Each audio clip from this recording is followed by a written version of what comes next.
ألف لام لا يخفى عليه شيء في الأرض ولا في السماء هو الذي يصوركم في الأرحام كيف يشاء. என் பெயர் வரதராஜ், மாநில பொதுச் செயலாளர், தமிழ்நாடு அருந்ததியர் சங்கம். நக்கீரில் கூட வேழக்கம் நக்கீரில் கூட ஒரு இது வந்ததுங்க, 10 லட்சம் போலீஸ் அப்படின்னு சொல்லிட்டு ஒரு தலைப்பில் வந்துங்க. அது கீழக்கரையில ஒரு முஸ்லீம் பெண்ணை ஒரு வருஷம் முன்னாடி டைவர்ஸ் பண்ணிடுறாரு, தலாக் பண்ணிடுறாருன்னு சொல்லிட்டு. ஆனா அந்த முஸ்லீம் பெண்ணை என்ன பண்றாங்க, போய் போலீஸ் ஸ்டேஷன்ல கம்ப்ளைண்ட் பண்ணிக்க வால்வுமன்ல. அப்ப என்ன பண்றாங்கன்னா அது கேஸ் ஃபைல் பண்றாங்க. அப்ப அந்த ஜக்வி ஜமாத் மாவட்ட தலைவர் தான் என்ன சொல்றாருன்னா, நாங்க எங்க முறைப்படி நாங்க இதுல தலாக் பண்ணிட்டோம், நீங்க எஃப்ஐஆர் போடக்கூடாது, கேஸ் நடத்தக்கூடாது அப்படின்ற மாதிரி சொல்லியிருக்காங்க. இப்போ என்னுடைய கேள்வி என்னன்னா, கிறிஸ்துவ மதமாகட்டும் இந்து மதமாகட்டும் அவங்கவுங்க மதப்படி தான் திருமணம் நடத்துறாங்க. ஆனா உறவுமுறைகள் பிரிவு வரும்போது, விவகாரத்துன்னு வரும்போது இந்திய அரசுக்கு சட்டப்படி கட்டுப்பட்டு தான் அது கிறிஸ்துவ மதமா இருக்கட்டும் இந்து மதமா இருக்கட்டும் பண்றாங்க. ஆனா அந்தந்த எங்க சமுதாயத்துல கூட நாங்க பெரியவர்களுக்குள்ள வழக்கப்படி எங்க ஜாதி கட்டுப்பாடுபடி நாங்களே பிரிக்கிறோம். ஆனா அது முறையான பிரிவு இல்லை. ஆனா அது நாங்க என்ன பண்றோம், 2 பேரும் கோர்ட்ல அப்ளை பண்ணி நீங்க டைவர்ஸ் வாங்கியிருந்தா நாங்களும் எங்க சங்கத்து மூலமா தீர்ப்பு கொடுக்குறோம். அதனால முஸ்லீம் மதத்துல இப்படி கல்யாணம் பண்ணும்போது மட்டும் இது அந்தந்த சமுதாய முறைப்படி பண்ணிடுறாங்க. ஆனா பிரிவு வரும்போது மட்டும் முஸ்லீம் மதம் மட்டும் ஒரு இந்திய சட்டத்துக்கு மாற்று மாதிரி எனக்கு தோணுதுங்க. அது எப்படிங்க ஒரு இந்திய நாட்டுக்கு ஒத்து வராத ஒரு சட்டமா தெரியுது உங்களுடைய அமைப்புன்றதுதான் என்னுடைய கேள்வி. சார் ஐயா என்ன கேட்கிறாங்கன்னா, திருமணமானவர்கள் கணவன் மனைவிக்கு மத்தியில பிரச்சனை வரும் பொழுது வேற வேற சமுதாயத்துல அவங்க விவாகரத்து வாங்குறதா இருந்தா 2 பேருமே நீதிமன்றத்துல வழக்கு தொடுத்து குடும்ப நல கோர்ட்ல அந்த வழக்கை கொண்டு போய் அதுல தீர்ப்பு பெற்றுதான் பிரிகிறாங்க. ஆனா முஸ்லிம்கள் மாத்திரம் அவங்களாவே டைவர்ஷன் பண்ணி விட்டுறாங்க, விவாகரத்து பண்ணிடுறாங்க. அப்ப இது உங்களுக்கு மட்டும் ஒரு தனி சட்டம் மாதிரி தெரிகிறது இந்தியாவுல. அப்ப இந்தியாவுடைய சட்டத்துக்கு உட்பட்டு எல்லாரும் ஒரே மாதிரி செய்யலாமே அப்படிங்கிறது அவங்களுடைய கேள்வி. அதாவது விவாகரத்தை பொறுத்த வரைக்கும் இஸ்லாமிய சமுதாயத்திற்கு இந்தியாவுடைய அரசியல் சாசனத்திலேயே எங்களுக்கு தனி சட்டமா தந்திருக்கிறாங்க. சட்டத்துக்கு உட்பட்டதுதான். முதல் விஷயம் என்னன்னு கேட்டா, நாங்க செய்யறது சட்ட விரோதமானதான்னு கேட்டா விரோதமானது கிடையாது. இந்தியாவுல எல்லாருக்கும் ஒரே சட்டமா இருந்தாலும் ஒவ்வொரு மதத்தவர்களுக்கும் சில சட்டங்கள் பிரத்யேகமாக கொடுக்கப்பட்டிருக்கிறது. அந்த மதத்துக்கு கொடுக்கிறது இன்னொரு மதத்துக்கு கொடுக்க மாட்டாங்க. இப்ப இந்துக்களுக்கு ஒரு 5-6 விஷயங்கள் அவங்களுக்கு தனி சட்டமா இருக்கும், அதை முஸ்லீம் பயன்படுத்த முடியாது. முஸ்லீமுக்குண்டே ஒரு 5-6 சட்டம் தனி சட்டமா கொடுத்திருப்பாங்க, அந்த சட்டத்தின்படி இந்துக்கள் பயனடைய முடியாது. அது மாதிரி சீக்கியர்களுக்கு கிறிஸ்தவர்களுக்கு எல்லாருக்குமே தனித்தனியான சட்டங்கள் இருக்கிறது. உதாரணமா சொல்வதாக இருந்தால், ஒரு இந்து தம்பதிக்கு குழந்தை இல்லைன்னு வைங்க, ஒரு குழந்தை எடுத்து அவங்க வளர்க்கலாம். வளர்த்தாங்கன்னு சொன்னா அது பெத்த புள்ள மாதிரியான எல்லா உரிமையும் அது கிடைச்சு போயிடும். தத்து எடுத்துக்கொண்டார்களே ஆனால் ஒரு பெத்த புள்ளைக்கு எப்படி புள்ளைங்கிற உரிமை இருக்கிறதோ அதே உரிமை அவங்களுக்கு கிடைச்சிடும். ஒரு முஸ்லீம் அது மாதிரி எடுத்து வளர்த்தா கிடைக்காது. இந்தியாவுடைய சட்டப்படியே அது இந்துக்களுக்கு தான் தத்துங்கிறது பொருந்துமே தவிர முஸ்லீமோ கிறிஸ்தவர்களுக்கு அது பொருந்தாது அப்படின்னு ஒரு சட்டம் இருக்குது. அதே மாதிரி கூட்டு குடும்பமா இருக்காங்கன்னு வைங்க, தாய் தகப்பன் எல்லாம் ஒன்னா இருக்கிறாங்க, கூட்டு குடும்பமா இருந்தாங்கன்னு சொன்னா அவங்களுக்கு வருமான வரியில சலுகை உண்டு. ஆனால் அது இந்து குடும்பமா இருந்தா தான் உண்டு. முஸ்லீம்கள் கூட்டு குடும்பமா இருந்தாங்கன்னு சொன்னா அவங்களுக்கு வருமான வரியில சலுகை கிடைக்காது. இந்து கூட்டு குடும்பத்துக்கு மட்டும்தான் என்ன கிடைக்கும், அவங்களுக்கு பிரத்யேகமான வருமான வரியிலிருந்து சலுகை கிடைக்கும். கூட்டாக இருப்பதை இந்து மதம் வலியுறுத்துது, அதனால அவங்களுக்கு மட்டும்தான் இதை கொடுப்போம் அப்படின்னு சொல்றாங்க. அப்ப இது இந்து மதத்துக்கு மட்டும் உள்ள பிரத்யேகமான சட்டமா தான் இருக்கிறது.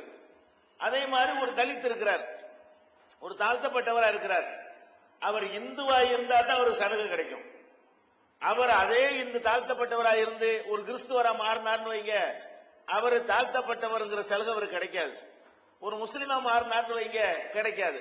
அப்ப தாழ்த்தப்பட்டவர் என்பதற்கு கொடுக்கப்படக்கூடிய எல்லா உரிமைகளும் அவர் இந்து மதத்தில் இருக்கும் போதுதான் கிடைக்குமே தவிர இந்து மதத்தை விட்டு வெளியே போனா கிடைக்காதுன்னு இருக்கிறது. இப்ப இந்துக்களுக்குன்னு சில சட்டங்கள் இருக்கு சொல்றாங்க, நிறைய சட்டங்கள் இருக்குது. அது மாதிரி முஸ்லிம்களுக்கு இந்த நாட்டில் என்ன சொல்றாங்கன்னு கேட்டா, திருமணத்தை உங்க மதப்படி செஞ்சுக்கிறங்க, வாரிசு உரிமை சட்டத்தை உங்க மதப்படி செஞ்சுக்கிறங்க, இறந்து போனவருக்கு செய்யற சடங்குகளை புதைக்கணும் எரிக்கணும்னு பிரச்சனை வந்தா அதெல்லாம் அரசாங்கம் தலையிடாது. உங்க மதப்படி செஞ்சுக்கிறங்க, அதை செஞ்சுக்கிறங்க. அது நல்ல காரியங்களுக்கு தர்மம் செஞ்ச சொத்துக்கள் அதை உங்க மதப்படி நீங்க பயன்படுத்திக்கிறங்க. உங்க மதத்தில் எது நல்ல காரியம் இருக்குது அதுக்கு பயன்படுத்திக்கிறங்க. இந்த மாதிரி ஒரு 4-5 விஷயங்கள் முஸ்லிம்கள் அவங்க மதப்படி நடந்து கொள்ளலாம். சட்டத்திலேயே இது இருக்குது. அப்ப சட்டத்தில் இருக்கிறனால இது செய்யறாங்க. முதல் விஷயம் என்னன்னு கேட்டா, நாங்க எங்களுடைய விவாகத்தையும் எங்களுடைய விவாகரத்தையும் நாங்க செய்யறோம் சொன்னா இந்திய அரசாங்கம் அந்த அனுமதியை எங்களுக்கு தந்திருக்கிறது. இந்தியா சுதந்திரம் அடையும் போது சட்டம் உண்டாக்குனாங்க. டாக்டர் அம்பேத்கர் அவர்களால் உருவாக்கப்பட்ட அந்த சட்டத்திலேயே முஸ்லிம் பர்சனல் லா என்று சொல்லி முஸ்லிமுடைய தனிப்பட்ட சட்டம் ஒரு பிரிவை ஏற்படுத்தி இதை இவங்க இப்படி நடந்து கொள்ளலாம். அதனால நாங்க செய்யறது சட்டத்தில் இருக்கிறதுனாலதான் செய்யறோம். இதை நம்ம என்ன செய்யணும், விளங்கிக் கொள்ள வேண்டும். அதுல எல்லாத்துக்கும் ஒரே சட்டம் எல்லாம் கொடுக்க இயலாது. சும்மா விளங்காம சில பேர் என்ன செய்யறாங்க, வெளியே இருந்து கொண்டு எல்லாரையும் ஒரே சட்டத்தின் கீழே கொண்டு வரணும் அப்படிங்கிறாங்க. ஒரே சட்டத்தில எல்லாம் கொண்டு வர இயலவே இயலாது. இல்லாதான் பேசிட்டு இருக்கிறாங்க. ஒரு மாநிலத்துக்கு மாநிலம் சட்டத்தில் வித்தியாசம் இருக்கிறது. தமிழ்நாட்டில் விற்கிற அதே வரியத்தான் பாண்டிச்சேரியில் விற்கிறானா? அதனால நிறைய பேர் அங்க போய் கார் வாங்குறான். இங்க கார் வாங்கினா வரி கூட, பாண்டிச்சேரியில் வாங்கினா வரி கம்மி, விலை குறைச்சி வாங்கலான்னு போறானா இல்லையா? பாண்டிச்சேரி இந்தியா தானே, தமிழ்நாடு இந்தியா தானே. இங்கேயும் ஒரு வரி அங்கேயும் வேற வரியா இருக்கிறது. இங்க ஹெல்மெட் போடாம நீங்க வண்டி ஓட்டலாம், பெங்களூர்ல ஓட்ட முடியுமா? ஒரு நாடு தானே. தப்புன்னா எல்லாரும் தப்புன்னு சொல்ல வேண்டியது தானே. அதே மாதிரி ஆபாசமான நடனங்கள் அந்த மாதிரியான இதுகள் எல்லாம் சாதாரணமான இடங்கள்ல தடை செய்யப்பட்டிருக்கிறது. ஸ்டார் ஹோட்டல் அனுமதிக்கிறீங்களா இல்லையா? ஒரு நாட்டிலேயே சாதாரண ஹோட்டல்ல அனுமதி இல்லாத விஷயம் எங்க அனுமதிக்கப்படுது? கொஞ்சம் பணக்காரர்கள் கூடக்கூடிய ஹோட்டலுக்கு மட்டும் தனியான சட்டம். அங்க என்ன செய்யலாம், காபர் டான்ஸ் ஆடலாம், அனுமதி வாங்கிக்கிற வேண்டியது. ஸ்டாருங்கிறான்ல, ஸ்டாரே அதுதான். ஒவ்வொரு ஸ்டாருக்கும் ஒரு வசதின்னு அர்த்தம். தண்ணி அடிக்கிற வசதிக்கு ஒரு ஸ்டாரு, இந்த பெண்களை ஆபாசமா காட்டுறது அது ஒரு ஸ்டாரு, பார் இருந்தா அது ஒரு ஸ்டாரு, நீச்சல் குளம் இருந்தா அது ஒரு ஸ்டார்னு சொல்லி 5 ஸ்டார் 7 ஸ்டார் எல்லாம் போடுறாங்க. அதெல்லாம் ஒவ்வொரு ஸ்டாரும் ஒரு வசதியை குறிப்பிடக்கூடிய விஷயங்கள். அப்ப நம்ம செல்வந்தர்களுக்கு ஒரு சட்டமும் ஏழைக்கு ஒரு சட்டமும் இருக்கா இல்லையா? நாட்டுல ஒரு நாட்டுல இருக்கா இல்லையா? அவ்வளவு வேணாங்க. ஒரு பணக்காரனும் கொலை பண்ணிட்டான், ஒரு ஏழையும் கொலை பண்ணிட்டான். பணக்காரனுக்கு ஜெயில வருமான வரி கட்டுறவனா இருந்தா அவனுக்கு முதல் வகுப்பு கிடைக்கும், ஏழைக்கு கிடைக்காது. ஆனா ஒரே மாதிரியான குற்றத்தை 2 பேரும் செஞ்சிருக்கிறான். பணக்காரன் வரி கட்டுறானா, அதனால அவனுக்கு ஃபர்ஸ்ட் கிளாஸ். ஏழை வரி கட்டலையா, அவனுக்கு அந்த ஃபர்ஸ்ட் கிளாஸ் கிடையாது.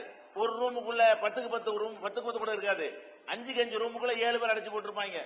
இவருக்கு தனி ரூம் கொடுப்பாங்க, கட்டில் கொடுப்பாங்க, ஃபேன் கொடுப்பாங்க. சாப்பாடு சாப்பாடாவும் வாங்கிக்கலாம், அல்லது பச்சை பொருளை வாங்கி சமைச்சுக்கிறவும் செய்யலாம். அரிசி பருப்புன்னு வாங்கி கொண்டு அவர் ஸ்டவ் வச்சு சமைச்சு கொள்ளலாம். இதான் ஃபர்ஸ்ட் கிளாஸ்ங்கிறது.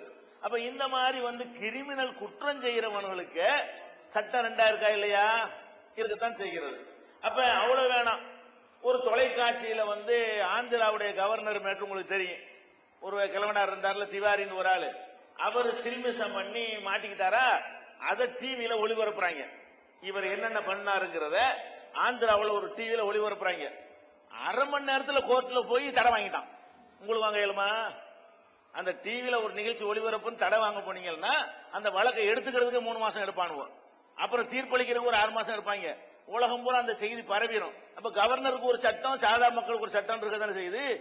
கவர்னரா இருக்க போய் தானே அரை மணி நேரத்தில் நிகழ்ச்சி அவனால் நிப்பாட்ட முடிஞ்சு. எங்க எல்லாத்துக்கும் சமமா இருக்குது? சமமாவெல்லாம் இல்ல. வரியில சமம் கிடையாது. அதே மாதிரி ஒழுக்கம் பண்பாடு எல்லாத்துலயும் அவனுக்கு தனித்தனியா தான் வச்சுக்கிட்டு இருக்கிறாங்க. அப்படி இருக்கும் பொழுது மத அடிப்படையில அவங்கவுங்க மதத்தின்படி அவங்க செஞ்சுட்டு போறாங்க. அவ்வளவு வேணாங்க. இப்ப நம்ம ஒரு முக்கியமான ஒரு தலைவரை சந்திக்க போறோம். சந்திக்க போகும்போது இப்ப கருணாநிதியை சந்திக்க போறோம் வைங்களேன், முதலமைச்சரை சந்திக்க போறோம், அல்ல ஜெயலலிதா முதலமைச்சர் இருக்காங்க சந்திக்க போறோம். ஒரு கத்திய கையில கொண்டு போனா விடுவானா வாசல்ல? சந்திக்க போகும்போது கத்திய கையில கொண்டு போக முடியுமா? முடியாது. ஆனா சீக்கியர்களா இருந்தா அதை கொண்டு போகலாம். ஏன்? அரசியல் சாசனத்தில் எழுதி வச்சுக்கிறாங்க, கிருபான் வைத்துக் கொள்வது சீக்கியர்களுடைய மத உரிமை. கிருபான் கத்தி, இந்த ஒரு அடி இருக்கக்கூடிய கத்தி, ஒரு அடி கத்தியை கையில வச்சுக் கொள்வது அவங்களுடைய மத உரிமை. அதை வந்து எடுக்க முடியாது. எப்படி இந்துக்கள் பொட்டு வைக்கிறது அழிக்க முடியாதோ அதே மாதிரி என்ன செய்யக்கூடாது, அவன் மதத்துடைய சின்னம் அது, தலப்பாகம் கட்ட முடியாது, கட்டி வச்சுக்கிட்டு போகலாம். குத்திட்டா என்ன பண்றது, அதெல்லாம் பிரச்சனை, சட்டத்தில் அனுமதி இருக்கு.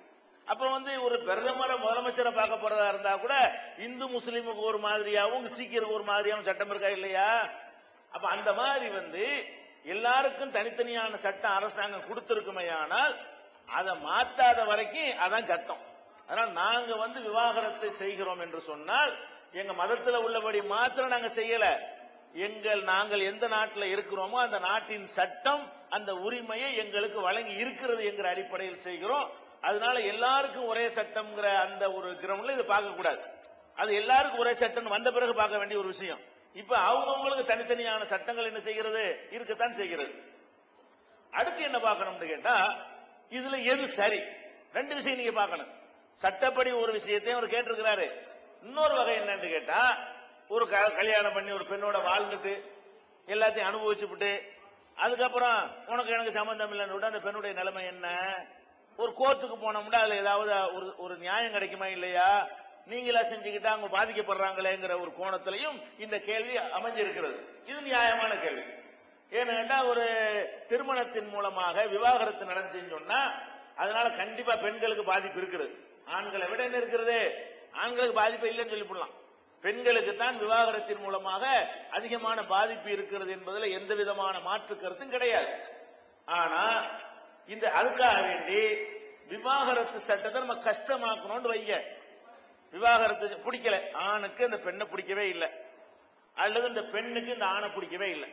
இந்த பொண்டாட்டிக்கு வந்து புருஷனை அறவே பிடிக்கல, நஞ்சு மாதிரி வெறுக்கிறா, 1000 காரணம் அதுக்கு இருக்கலாம். அல்லது கணவனுக்கு இந்த மனைவி அறவே பிடிக்கல. இப்ப நம்ம என்ன செய்யணும், நீ கோர்ட்டுக்கு போ, வழக்கு போடு, ஒரு 5 வருஷம் அந்த கோர்ட்ல இழுப்பாங்க அப்படின்னு நம்ம சொன்னா அவன் என்ன நினைக்கிறான் தெரியுமா, என்னடா பிடிக்கலங்கிறோம், இவளோட வாழ முடியாது அல்லது இவனோட வாழ முடியாது, இவங்க கோர்ட்டுக்கு போங்கிறாங்க, 5 வருஷம் கழிச்சு உங்க விவாகரத்தை ரத்து பண்றேன்னு சொல்லுவாங்க.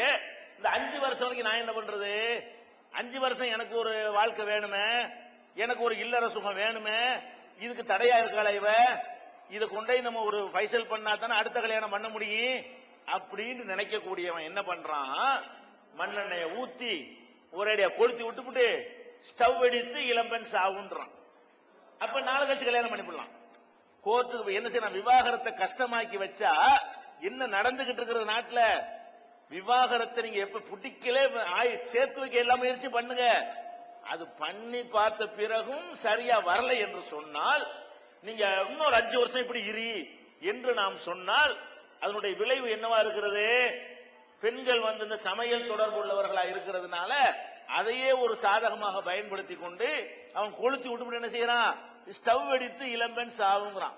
ஸ்டவ் வெடிக்கிற ஸ்டவ், பம்ப் அடிக்கிற ஸ்டவ் வச்சிருக்கான் எல்லாரும், வெடிக்கிற ஸ்டவ் கிடையாது, சும்மா அதை ஒரு பேருக்கு அதை சொல்றான். நாடாளுமன்றத்தில் இதை விசாரிக்கிறதுக்காக வேண்டி ஒரு குழுவை அமைத்து அவங்க விசாரித்து ஒரு அறிக்கையை தாக்கல் பண்றாங்க. அதுல 90% எல்லாம் கொலை, ஸ்டவ் வெடித்து பொம்பளை சாவுறால, இளம்பெண் சாவுறால, அது கிளவிலாம் சாவும், அவதான் சாவணும், அவளுக்கு தான் கையால தெரியாது. ஸ்டவ் வெடித்து எந்த கிளவியா செத்துருக்காளா, சாவ மாட்டேங்கிறா, ஏன் அவளுக்கு தான் ஒழுங்கா அந்த யூஸ் பண்ண தெரியாது. இளம்பெண்ணு தான் உங்களுக்கு விவரமா தான் இருப்ப, படிச்சா இருப்ப அந்த காலத்துல. ஆனா சாவுறதுலாம் நீங்க பாத்தீங்கன்னா இளம்பெண் தான் சாவுறா. ஏன், கிளவின்னா புருஷன் கிழவனா இருப்பான், அவன் சாவடிக்க வேண்டிய தேவையில்லை. அவன் கிளவியா இருந்தான்னா புருஷன் கிழவன், அவனுக்கு இன்னொரு பொண்டாட்டியா வேணும், அதனால பேசாம இருந்துருவான், சகிச்சுட்டு போயிருவான். அப்ப சாவுறதுலாம் நீங்க யாருன்னு பாத்தீங்கன்னா இளம்பெண்ணா சாவுறது. அப்ப நம்ம என்ன யோசிக்கணும், இதுக்கு என்ன செய்யறது, இப்ப பிடிக்கல என்று சொன்னா அதை பிரியிற வழியை கஷ்டமாக்கி வைத்தால் கொலை பண்றானே, அவ போன உயிர் திரும்பி வருமா, ஒரு உயிரை கொலை பண்றதை விட விவாகரத்துக்கு கஷ்டமா, ரெண்டு யோசிச்சு பார்க்கணும். கொலை பண்ணி அதோட எமலோகத்துக்கு அனுப்புறதை விட சரி புருஷன் இல்லாம ஒரு உசுரோடவாவது ஒருத்தி இருப்பாள, அது பரவாயில்லை இது பரவாயில்லையா, இந்த கிரவுண்ட்ல தான் இஸ்லாம் என்ன செய்யுது, இதை பாக்குது, விட்டோம்னா இதை செஞ்சு போடுறான். அல்லது என்ன செய்வான் தெரியுமா, சரி விவாகரத்துக்கே போறீங்க, உடனே விவாகரத்து கொடுத்துருவான கோர்ட்ல, அவரு ஒரு மனுஷர் தானே, சட்டத்துல என்னதான் இருந்தாலும் அவ பெரிய மனிதாபிமானத்தை காட்டுவாங்க. அங்க எல்லாம் முத்தி போய் கோர்ட்டுக்கு போகுது, சட்டப்பட்டு விசாரிக்கிறது கிடையாது, 72 வாய்தாவை போட்டுவிட்டு அதுக்கப்புறம் என்ன செய்யறது, நீங்கள் இன்னொரு 6 மாசம் சேர்ந்து வாழ்ந்து பார்க்கலாமே, இன்னொரு 1 வருஷம் இருந்து பார்க்கலாமே என்ன செய்வாரு, அவருக்கு தோன்றியதை எல்லாம் சொல்லுவார் நீதிபதி. இது நடக்கிற காரியம். அவன் என்ன பார்க்கறான், என்னடா இப்படி இழுத்தடிக்கிறாங்க, அப்ப என்ன பண்றது? இந்த விவாகரத்து வேணும்னா என்ன செய்யணும்? அதுக்கு தகுந்த மாதிரி ஒரு காரணத்தை சொல்லணும். தகுந்த காரணம் என்ன? இவன் நடத்த கட்டவன், அப்ப கோர்ட்டு கொடுத்துரும். அப்ப நல்ல மனைவியை பத்தி கூட என்ன பண்றான், விவாகரத்து வாங்குறதுக்காக வேண்டி கோர்ட்ல போய் அவளுடைய ஒழுக்கத்தின் மீது அவன் பழிய சுமத்தி விட்டுறான். அப்பதான் டைவர்ஸ் சீக்கிரம் கிடைக்கும். வேற வேற காரணத்தை சொன்னா கோர்ட்ல உடனே கொடுக்க மாட்டாங்க. வேற வேற அட்ஜஸ்ட் பண்ணி போப்பா அப்படின்றாங்க. இது அட்ஜஸ்ட் பண்ணி போன்னு சொல்ல மாட்டார் நீதிபதி. ஏன்னா அவர் செய்வார் அது மாதிரி. அப்ப திருப்பி கேட்டு போடுவான். அப்ப அந்த மாதிரி இருக்கிறதுனால என்ன பண்றான், இந்த விவாகரத்தை நீதிபதிட்ட கோர்ட்ல போய் பார்க்கணும்னு ஒரு சட்டம் இருக்குமே. ஆனால் அப்ப அந்த பெண்கள் மீது என்ன செய்யறான், ஆம்பளை பழி சுமத்தி விட்டு அந்த விவாகரத்தை வாங்குறான். அப்புறம் அவளுக்கு வாழ்க்கை கிடைக்குமா? வாழ்க்கையை விட்டு தள்ளுங்க, கௌரவமா சமுதாயத்தில் வாழ முடியுமா? இவன் பரப்பி விட்டுட்டானே, என் முன்னாடிக்கு அவனுக்கு தொடர்பு இவனுக்கு தொடர்பு நிறைய பொய்யா சொல்லிவிட்டான்னு சொன்னா இவன் எப்படி இந்த பெண்ணை தலை நிமிர்ந்து வாழ முடியும்? அப்ப விவாகரத்து கிடைக்குது. எப்படி கிடைக்கிறது? கேவலத்தோட கிடைக்கிறது, ஒரு பழியோட கிடைக்கிறது, மான மரியாதை எல்லாம் போய்விட்டு அந்த விவாகரத்து கிடைக்கிறது. இந்த விவாகரத்து நீதிமன்றத்துக்கு போனதுனால இப்படி வந்துச்சு. இது ஒரு விஷயத்தை பார்க்கிறோம். அல்லது என்ன செய்வான், ஒருத்தன் கொலை பண்ணி போடுறான், பொண்டாட்டிக்கும் புருஷனுக்கும் ஒத்து வரலன்னு சொன்னா, கொடூரமானவனா இருந்தா, ரொம்ப கொடூரமானவனா இருந்தா கொலை பண்ணி போடுறான். ஒரு அளவுக்கு கொடூரமானவனா இருந்தா பொண்டாட்டி மேல பழிய சுமத்தி போடுறான். அதை விட கொஞ்சம் கொடூரமானவன் என்ன செய்வான் தெரியுமா? எதுக்கு விவாகரத்து பண்ணனு, நீ பேருக்கு பொண்டாட்டி ஏறி நான் வப்பாட்டி வச்சுக்கிறேன், இப்ப என்ன பண்ணுவேங்கிறான். பேருக்கு பொண்டாட்டின்னு வச்சுக்கிட்டு அவளுக்கு வாழ்க்கையும் கொடுக்க மாட்டேங்கிறான், செலவுக்கு காசு கொடுக்க மாட்டேங்கிறான், அவன் பாட்டுக்கு ஊர் சுத்திட்டு வந்துட்டே இருக்கிறான். அப்ப என்ன ஆகுது, இது அதை விட கொடுமையா இருக்குது. ஒரு வாழ்க்கை புருஷன் வாழ்வதற்கு தானே புருஷன், பேருக்கு வைத்துக் கொண்டு அவளை அடிக்கிறது, சித்திரவதை பண்றது, அவளுக்கு தேவையானதை கொடுக்காமலே என்ன செய்யறது, இவனுக்கு தேவையானதுகளை போய் வேற வேற இடத்துல அடைந்து கொள்வது நடக்குதா இல்லையா? பிடிக்கலன்றாலும் நடக்கும். பொண்டாட்டியை பிடிக்கல, பிரியிற அளவுக்கு பிடிக்கலன்னு சொன்னா, சின்ன சின்ன பிடிக்காம இருந்தா அட்ஜஸ்ட் பண்ணிக்கிறான். அட்ஜஸ்ட் பண்ண முடியாத அளவுக்கு வெறுப்பு இருக்குமே. ஆனால் அவன் எடுக்கிற முடிவு என்னவா இருக்கு? இந்த முடிவா தான் இருக்கும். அப்ப நம்ம யோசிக்கிறோம், இந்த விவாகரத்தை இந்த மாதிரி இழுத்தடிக்க கூடாது. இழுத்தடித்தால் இந்த விளைவு தான் ஏற்படும். இது ஆம்பளைக்கு மட்டும் இல்ல, பொம்பளைக்கு எப்படிதான். இஸ்லாத்துல பெண்களுக்கு விவாகரத்து இருக்கிறது. ஆம்பளைக்கு எப்படி விவாகம் வேணான்னு சொல்றதுக்கு ரைட் இருக்கிறதோ, ஒரு பொம்பளைக்கு ஒருத்தனை கல்யாணம் பண்ணி கொடுத்துட்டீங்க, குடிகாரனா இருக்கிறான், வேணாங்கிறா, ரத்து பண்ணணும், அந்த உரிமை அவளுக்கு இருக்கணும். அல்லது அவனுக்கு ஆண்மையே இல்ல, அவனோட வாழ முடியுமா? அந்த ரத்து பண்ற உரிமை யாருக்கு இருக்கணும்? அந்த பெண்ணுக்கு இருக்க வேண்டும். ஆண்மையில எப்படி வாழ்றது? அல்லது அவனுடைய நல்லது கெட்டதுக்கு பொறுப்பேற்றுக்கிற மாட்டேங்கிறான், செலவு கொடுக்க மாட்டேங்கிறான், அந்த மாதிரி நடக்கிறான், வாழ முடியுமா? பொருளாதார செலவுகளுக்கு எல்லாம் புருஷன் தான் பொறுப்பேற்கணும். அந்த பொறுப்பேற்காதவனா ஒருத்தன் இருந்தான்னு சொன்னா, நான் எப்படிதான் சோறு திங்கிறேன்னு கேட்பாளா இல்லையா ஒருத்தி? அப்ப உணவு கொடுக்கவில்லை என்று சொன்னாலோ, அல்லது ஒரு ஆண்மை இல்லை என்று சொன்னாலோ, அல்ல கேடுகட்ட எல்லா விதமான குடியிலிருந்து எல்லா விதமான கெட்ட வழக்கம் இருக்கு என்று சொன்னாலோ, அல்லது ஒரு பெரிய நோய், குஷ்டம் பிடிச்சு போய் அவனை தொடுவதற்கு அருவருப்பான அளவுக்கு ஆயிட்டான், அப்பவும் கல்லானாலும் கணவன் இருக்க முடியுமா? புல்லானாலும் புருஷன் இருக்க முடியுமா? அப்ப வெறுப்பா தானே இருக்கு. அப்ப அந்த மாதிரியான நிலைகள் வரும் பொழுது பெண்களுக்கும் என்ன இருக்கணும், விவாகரத்து இருக்குன்னு அதுவும் லேசா தான் இருக்கணும். அதை கஷ்டமாக்குனீங்கன்னு வைங்க, என்ன ஏற்படும்? இவன் செய்யறது அவளும் செய்யறான், இவன் செய்யற ஆம்பளை செய்யற அதே வேலையை பொம்பளையும் செய்யறான். புருஷனை பிடிக்கலன்னு வைங்களேன், அவ என்ன பாக்குறா, என்ன பிடிக்கல, கோர்ட்டுக்கு போனோம்னா இப்படி 5 வருஷம் ஆக்கிடுவானுவோ, அவ கணக்கு பண்றா. கோர்ட்டுக்கு போய் விவாகரத்துன்னு கேஸ் கொடுத்தோம்னா என்ன செய்வான், அந்தாண்டு அந்த மனுவை ஏத்துக்கிறதுக்கு 6 மாசத்தை ஓட்டி போடுவான். அதுக்கப்புறம் அந்த வாய்தா இந்த வாய்தான்னு சொல்லி இழுத்தடிச்சு ஒரு 5 வருஷம் இழுத்தடிச்சு விட்டு விவாகரத்து பண்றேன்னு சொல்லுவான். 5 வருஷம் வரைக்கும் நான் என்ன பண்றது அப்படின்னு அவன் நினைக்குவாளா இல்லையா? அவளுக்கு ஒரு தேவை இருக்கிறது, அவளுக்கு ஒரு வாழ்க்கை தேவை இருக்குன்னு நினைக்கக்கூடிய நேரத்துல இவனை சீக்கிரம் காலி பண்ணிடுவோம். என்ன காலி பண்றது? 2 மாத்திரையை போட்டா முடிஞ்சு போச்சுக்காத, பெரிய விஷயமா? உனக்கு ஸ்டவ் இருக்குன்னா அவளுக்கு மாத்திரை இல்லையா? அவளுக்கு அவகையில சமையல் டிபார்ட்மெண்ட் இருக்கா இல்லையா? என்ன செய்வா? நிறைய குடும்பங்கள் நீங்க பாக்குறீங்க, நல்லா தான் படுத்தார் போட்டு காலைல காணோம்னா அது எல்லாம் அப்படி போறது கிடையாது. சிலது போறதா இருக்கும், சிலது போக்குறதா இருக்கும், 2 நாள் இருக்கிறது வழங்குதா. அப்ப திடீர்னு படுத்தாரு போயிட்டாருன்னு சொல்றோமா இல்லையா? அந்த மாதிரி சில பெண்கள் இவனை பிடிக்கும், ஆம்பளையாவே இல்லைன்னு வைங்க, அவ என்ன செய்வா, இவன் ஆம்பளை இல்லைன்னா அவளுக்கு ஒரு ஆம்பளை வேணும். இது இயற்கையான ஒரு தப்பு கிடையாது. அப்ப அந்த ஆம்பளை வேணா என்ன செய்யணும், ரத்து பண்ணிட்டு அவனை கல்யாணம் பண்ற உரிமை லேசா இருக்கணும். அதை போட்டு கஷ்டமாக்கி வச்சா என்ன பண்ணுவா, இவனை காலி பண்ணா தான் நம்ம இன்னொரு வாழ்க்கைய அனுபவிக்க இயலும்னு சொல்லி இந்த மாதிரி அவன் செய்யறாளா இல்லையா? இந்த மாதிரி செய்யாட்டாலும் பரவாயில்ல, இப்ப அட்வான்ஸா போயிட்டு இருக்கு உலகம். இவ பிடிக்கலன்னு என்ன பண்றான்னா இன்னொருத்தனை மேல என்ன செட்டிங் பண்ணிக்கிறான்.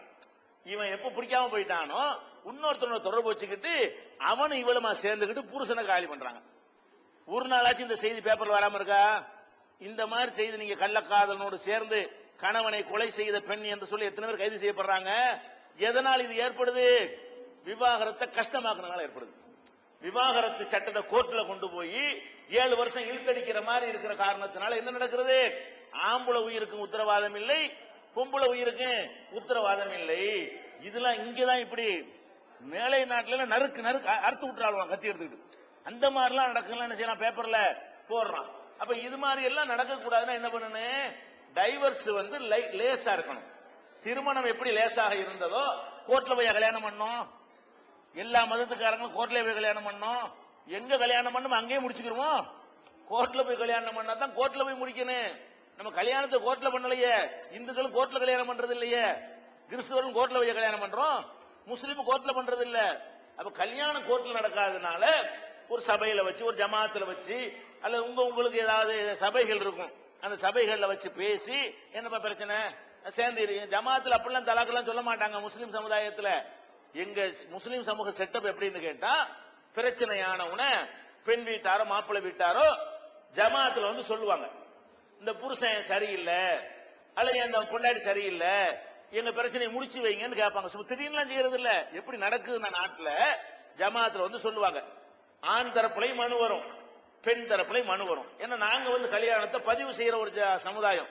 பள்ளிவாசல ரிஜிஸ்டர் வச்சிருப்போம், திருமணங்களை ரெக்கார்டு பண்ணி வச்சிருப்போம். அந்த ரெக்கார்டு படி எங்களுடைய கண்ட்ரோல் அவங்க இருப்பாங்க, ஜமாத்துடைய கண்ட்ரோல் அந்த மக்கள் இருப்பாங்க. அவங்க வந்து முறையிடுவாங்க. முறையிட்டோட என்ன செய்வாங்க? ஜமாத்தார்கள் வந்து கூப்பிட விடுவாங்க. 2 குடும்பத்தாரை கூப்பிட விட்டு உன் பிரச்சனை என்ன தனியா விசாரிப்பாங்க. உன் பிரச்சனை என்ன? அப்புறம் புத்திமதி சொல்லுவாங்க. புத்திமதி சொல்லி நீங்க பாருங்க. அந்த புத்திமதி சொல்லி சரியா வரலன்னா பேரண்ட்ஸ் எல்லாம் கூப்பிட்டு பேசுவாங்க. இந்த பொண்ணுடைய அப்பனையும் மாப்பிள்ளைய அப்பனையும் கூப்பிட்டு, சொந்தக்காரங்களை கூப்பிட்டு அதை சொல்லி பார்ப்பாங்க. அதுக்கெல்லாம் மிஞ்சி சரியா வராது. இதுக்கு 7 வருஷம்லாம் இழுக்க மாட்டாங்க. கோர்ட்ல இருக்கிற மாதிரி வாய்தாவெல்லாம் கிடையாதுல்ல. நம்மளும் விசாரிக்கும் போது வாய்தாக்கு பிரச்சனை இல்லதானே, நம்மள நாளைக்கு வான்னு சொல்லிடுவாங்க. நீ என்ன சொல்ற, நாளைக்கு 2 நாள்ல சொல்லுன்னு சொல்லுவாங்க.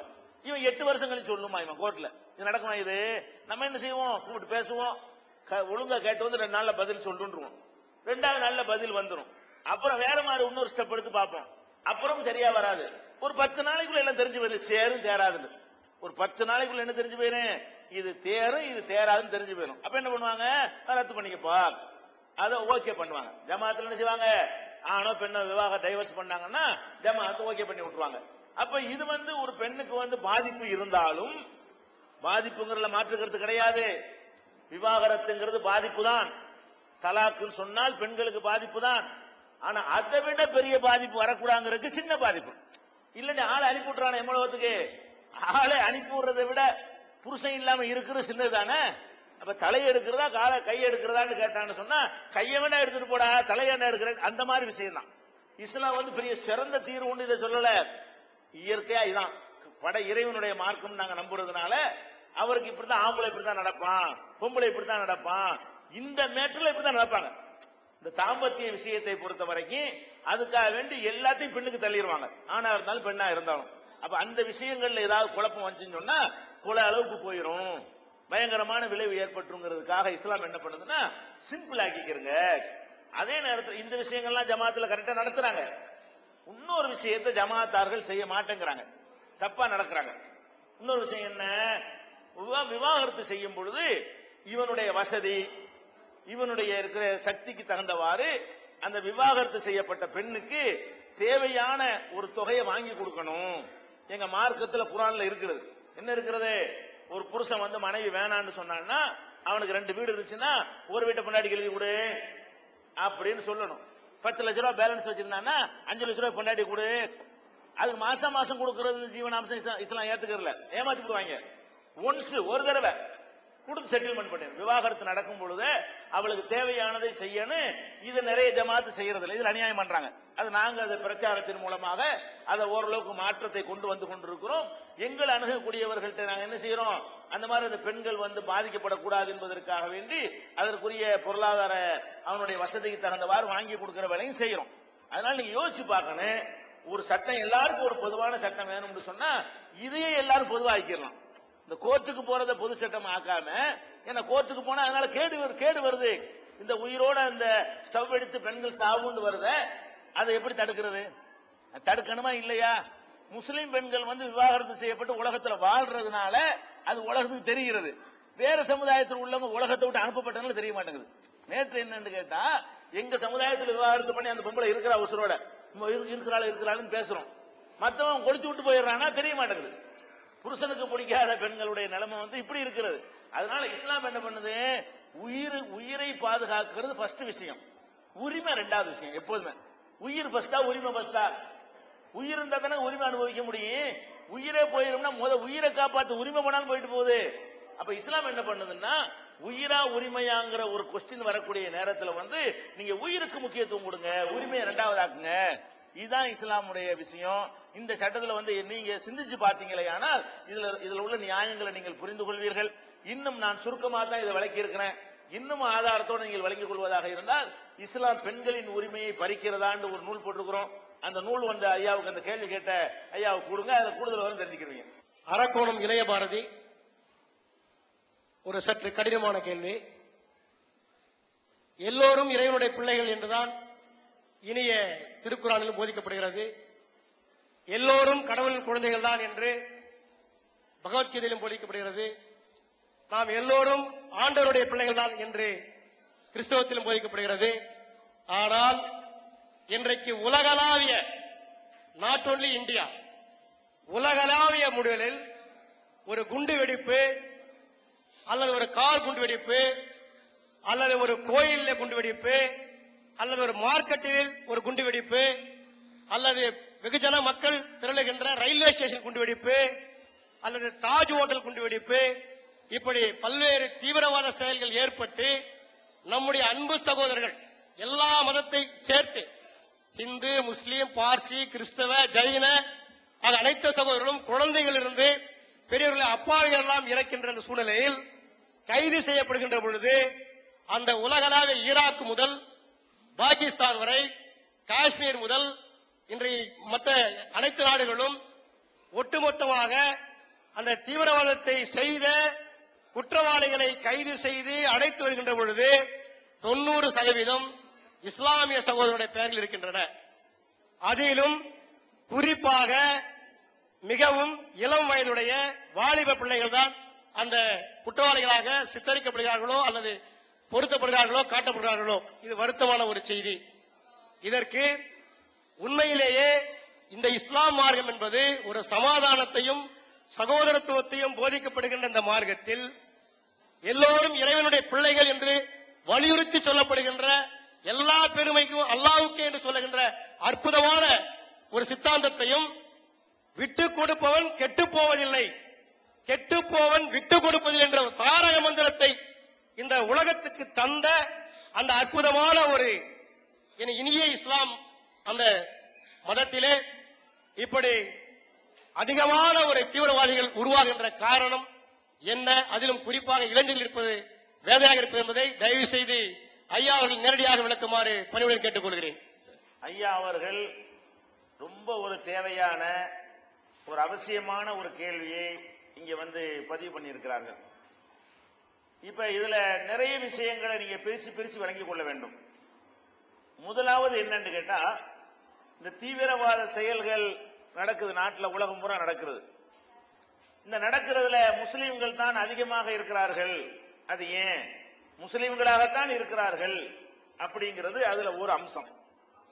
ஆனா இது வந்து முழுக்க முழுக்க மீடியாக்கள் செய்யக்கூடிய, மேற்கத்திய மீடியாக்கள் செய்யக்கூடிய ஒரு சதி வேலை. இது உண்மையில் நீங்கள் எடுத்துக்கொண்டீர்களேயானால் எல்லா நாடுகள்லையும் எல்லா சமுதாய மக்கள்லையும் அவங்கவுங்க சதவீதத்துக்கு ஏற்ப இந்த மாதிரி தீவிரவாத செயல்களில் ஈடுபட்டு கொண்டேதான் இருக்கிறார்கள்.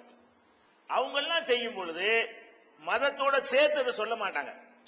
முஸ்லிம்கள் யாராவது அதை செய்யும் பொழுதுதான் இஸ்லாத்தோட சம்பந்தப்படுத்துறாங்க. அவன் இஸ்லாத்துக்கு செய்ய மாட்டான்.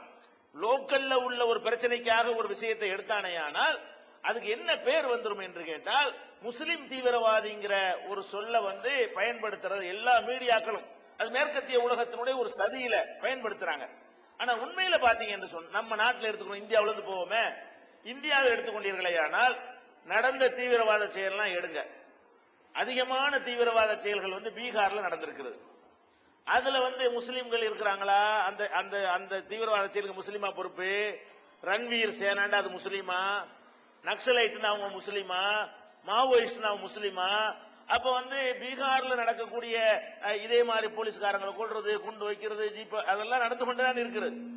அதே மாதிரி வந்து நம்ம பக்கத்துல இருக்கிற ஆந்திரா மாநிலத்துல அந்த மாவோயிஸ்டுகள் வந்து சில மாவட்டங்களை அவங்க கையில வச்சுக்கிட்டு இருக்காங்க, யார் உள்ள நுழைய இயலாது. அந்த மாதிரியான நிறைய இப்ப நீங்க என்ன தீவிரவாதம் குண்டு வெடிப்பு அது ரயில் கவுக்குறன்னு சொல்றீங்களோ இதுகள் எல்லாம் அங்க நடந்துகிட்டு தான் இருக்கிறது. அஸ்ஸாம்ல உல்பா அவங்க என்ன பண்ணிட்டு இருக்காங்க, செய்து கொண்டுதான் இருக்கிறார்கள். அது மாதிரி மேகாலயாவுல, நாகாலாந்துல, உலகம் இந்தியா முழுசு நீங்க எடுத்து பார்த்தீர்களே, ஆனால் இந்த மாதிரி ஆயுதங்களை கையில எடுத்து அரசாங்கத்துக்கு எதிராக, பொதுமக்களுக்கு எதிராக, பொது சொத்துக்களுக்கு எதிராக தங்களுடைய அந்த வன்முறையில ஈடுபடுவது வந்து எல்லாத்தையுமே இருக்கிறது. முஸ்லிம்கிட்ட இல்லை, நான் மறுக்கல, ரெண்டாவது வர்றேன். அப்ப அனைவற்றையும் இருக்கும் பொழுது அவர்கள் எந்த மதத்தில் இருக்கிறார்களோ அதோட சேர்த்து யாராவது கேள்விப்பட்டிருக்கிறீங்களா? இப்ப ஆந்திராவுல செய்யக்கூடியவனுக்கு ஒரு மதம் இருக்குமா இல்லையா? பீகார்ல இருக்கிறவனுக்கு ஒரு மதம் இருக்குமா இல்லையா? அப்ப அஸ்ஸாம்ல இருக்கிறவனுக்கு ஒரு மதம் இருக்கு. அந்த காரியத்தை செஞ்சானா மதம் இல்லாம யார் இருக்கான்? எல்லாரும் மதத்தை நாத்திகர்களா கொஞ்சம் பேர் தான் இருக்கிறாங்க. 99 பேர் ஆத்திகர்களா தான் இருக்கிறாங்க. அப்ப ஏதாவது ஒரு மதத்தை சேர்ந்தவர்களா தான் அவங்க இருப்பாங்க. ஏன் அதோட சேர்க்கிறது இல்ல? இலங்கையில விடுதலை புலிகள் வந்து ஒரு போராட்டத்தில் ஈடுபட்டாங்க. நமக்கு அது போராட்டமா இருந்தாலும் இலங்கை அரசின் பார்வையில் அது என்னது?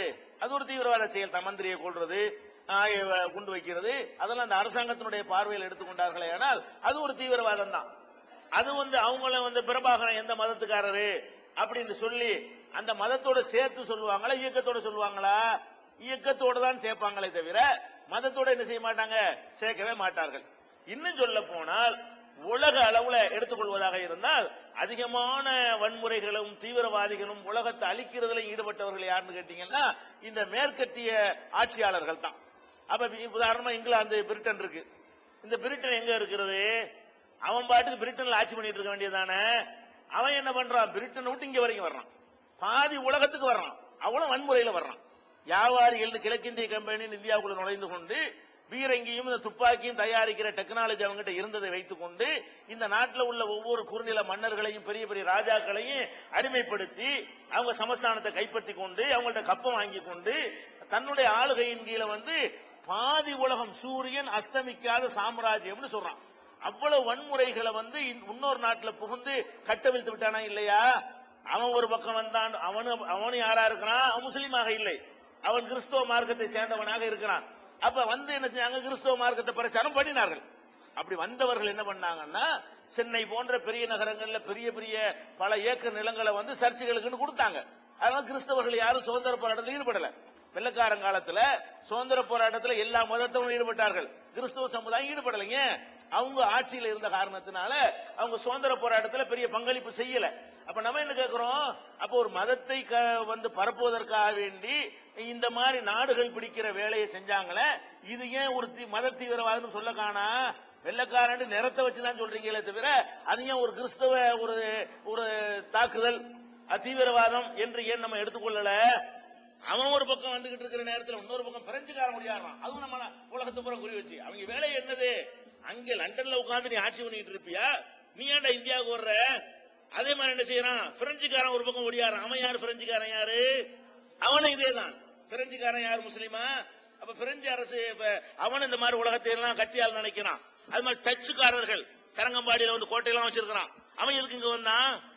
அவன் டச்சு எங்க இருக்குது? இங்க டென்மார்க்னு சொல்றாங்க இல்லையா? அந்த டச்சில இருந்து என்ன பண்றான்? இங்க இந்த தரங்கம்பாடி கோட்டை இருக்கிறது, பக்கத்துல காரைக்கால் பிரெஞ்சுக்காரன் கையில வச்சிருந்தா இங்க வந்து நம்ம இப்படிலாம் பார்க்கக்கூடிய நேரத்துல இவங்க எல்லாம் என்ன பண்றாங்க?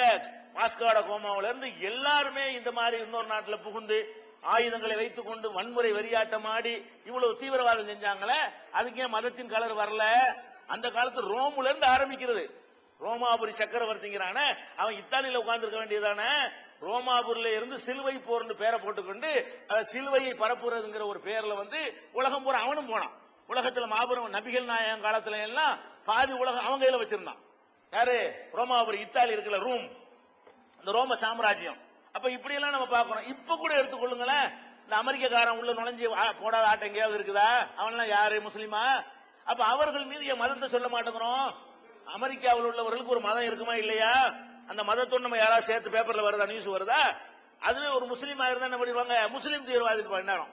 அது என்ன மேட்டர்னு கேட்டா, அந்த மேற்கத்தியவாதிகள் தங்களுடைய அந்த தீவிரவாத அந்த வீரியத்தை குறைப்பதற்காக வேண்டி முஸ்லீம்கள் எதையாவது செய்வார்களே ஆனால் அதோட மட்டும் தீவிரவாதிங்கிற பட்டத்தை சேர்த்து சேர்த்து சேர்த்து சேர்த்து அப்படியே மனசுல பதிய வச்ச காரணத்தினால் முஸ்லீம் தான் இதை செய்யறாங்கிற மாதிரி ஒரு எண்ணம் வந்துருச்சு. ஆனா முஸ்லீமும் செய்யறான். எப்படி சொல்லணும், முஸ்லீம்லையும் 4 கிறுக்கம் இருக்கிறான், இந்துலையும் 4 கிறுக்கம் இருக்கிறான், கிறிஸ்தவர்களையும் 4 கிறுக்கம் இருக்கிறான். மத்த கிறுக்கனுல வெறுங்கிருக்கங்கிறாங்க, முஸ்லீம் கிறுக்கனை மட்டும் முஸ்லீம் கிறுக்கங்கிறாங்க. மேட்ரு என்னது, அந்த கிறுக்கனை கிறுக்கன்னு மட்டும் சொல்றாங்க, இந்த கிறுக்கனை முஸ்லீம் கிறுக்கன்றாங்க. இப்படி சொல்லி சொல்லி சொல்லி சொல்லி பதிய வச்ச காரணத்தினால இவங்க ஏன் இப்படி பண்றாங்க என்கிறது மக்கள் மத்தியில் உண்டாகிவிட்டது. ஃபர்ஸ்ட் நம்ம என்ன செய்யணும், இத இந்த வித்தியாசம் விலை சிந்திச்சு நீங்க பார்க்கணும். உலகம் பூரா ஆட்டி படைச்சது யாரு, உலகத்தை எல்லாம் கையில எடுத்தது யாரு? நாங்க அந்த சதாம் ஹுசேன் ஒன்னு அப்பாய் ஒரு மனுஷனை பிடிச்சி தூக்குல போட்டது யாரு? ஆப்கானிஸ்தான்ல போட்ட ஏதோ ஒசாமா இருந்தா போனா குண்டு வச்சா வர்த்தக மையத்தை தகர்த்தான்னு சொல்லி சொன்ன ஒரு காரணம் தொலைஞ்சிட்டு போ.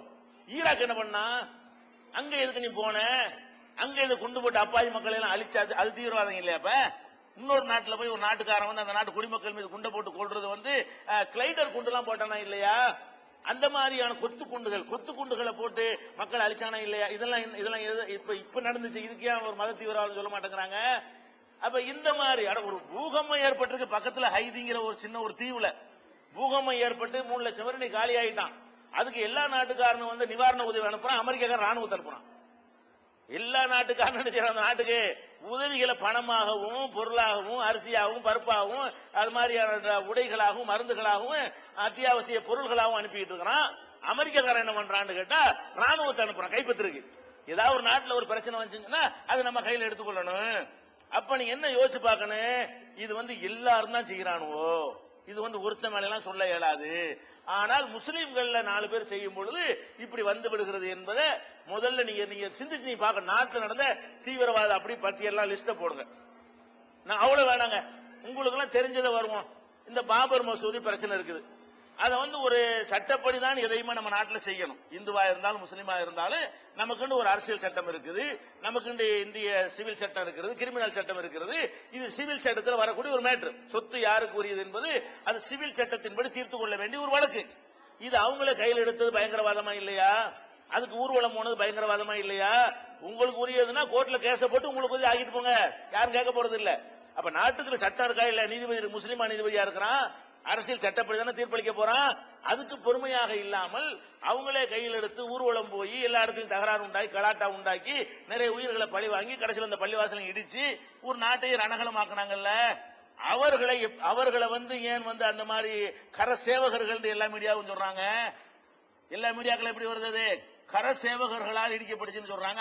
அதுக்கு பேர் கர சேவை, இதுக்கு பேர் முஸ்லீம் தீவிரவாதம். அப்ப அதுக்காவது மதத்தை சேர்த்திருக்கணுமா இல்லையா? அதுக்கு கூட சேர்க்க மாட்டேங்கிறாங்க. அப்ப என்ன வழங்கணும், எல்லார்ட்டையும் 4 கிறுக்கு பண்ணதான் செய்யறான். ஆனால் அதை முஸ்லீம் செஞ்சா மாத்திரம் மத இதை பயன்படுத்துறாங்க என்பது ஃபர்ஸ்ட் தெரிந்து கொள்ள வேண்டிய ஒரு விஷயம். இரண்டாவது என்னன்னு கேட்டா, இந்த தீவிரவாதிகள் இப்ப அதிகமாக இந்த பெயர்கள் வர்றதுக்கு காரணம் என்னன்னு கேட்டா, இந்த அமெரிக்கா சில நாடுகளின் மீது போய் ஆக்கிரமிப்பு செய்யலாம். ஆக்கிரமிப்பு செய்யற நாடுகள் எல்லாம் முஸ்லீம் நாடுகளா இருக்குது. நல்லா கவனிக்கணும். அமெரிக்கா போய் ஆக்கிரமிப்பு செய்யறான அந்த நாடுகள் எல்லாம் முஸ்லீம் நாடுகளாக இருக்கிறது. அப்ப நீங்கள் புரிந்து கொள்ள வேண்டும், தீவிரவாதத்துக்கு உரிமை போருக்கு மத்தியில் உள்ள வேறுபாட்டை தான் நீங்க புரிஞ்சுக்கணும். இப்ப நம்ம எடுத்துக்கிறோம், இப்ப நம்ம நாடு வெள்ளக்காரன்ட்ட அடிமையா இருந்தது. அடிமையா இருக்கும் பொழுது நம்ம என்ன செஞ்சோம், விடுதலைக்கு போராடணும்.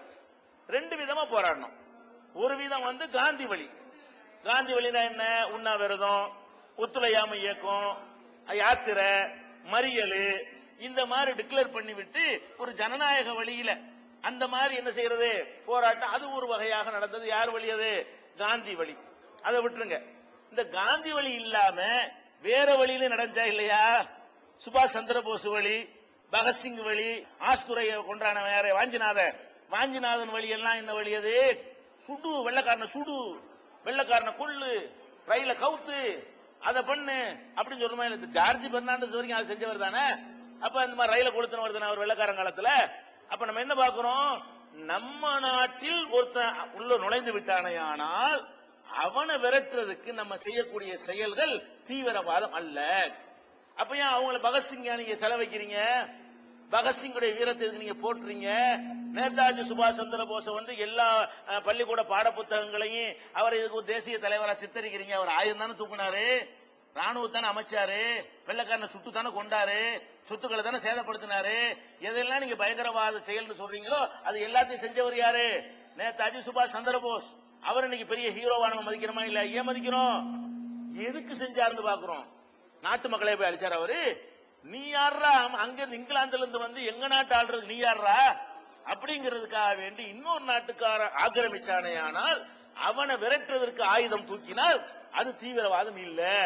இப்போ நான் சொல்றேன், நாளைக்கு அமெரிக்காக்காரன் இந்தியா வந்து ஆக்கிரமிச்சுக்கிட்டான், அப்ப நானே ஆயுதம் தூக்கணும், நீங்களும் தூக்கணும்.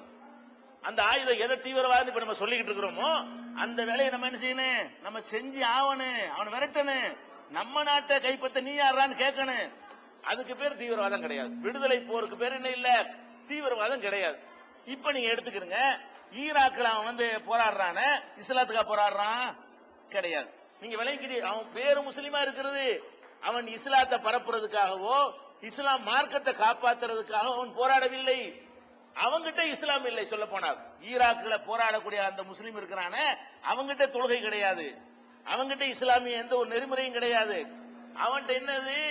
எங்க நாட்டுல நீ என்னடா, இதான் மேட்ரு, எங்க நாட்டுக்குள்ள நுழைஞ்சுட்டு நீ என்னடா ராட்டாமா பண்ற? அப்ப அது வந்து உரிமை போர் தான் நடந்துகிட்டு இருக்கிறது.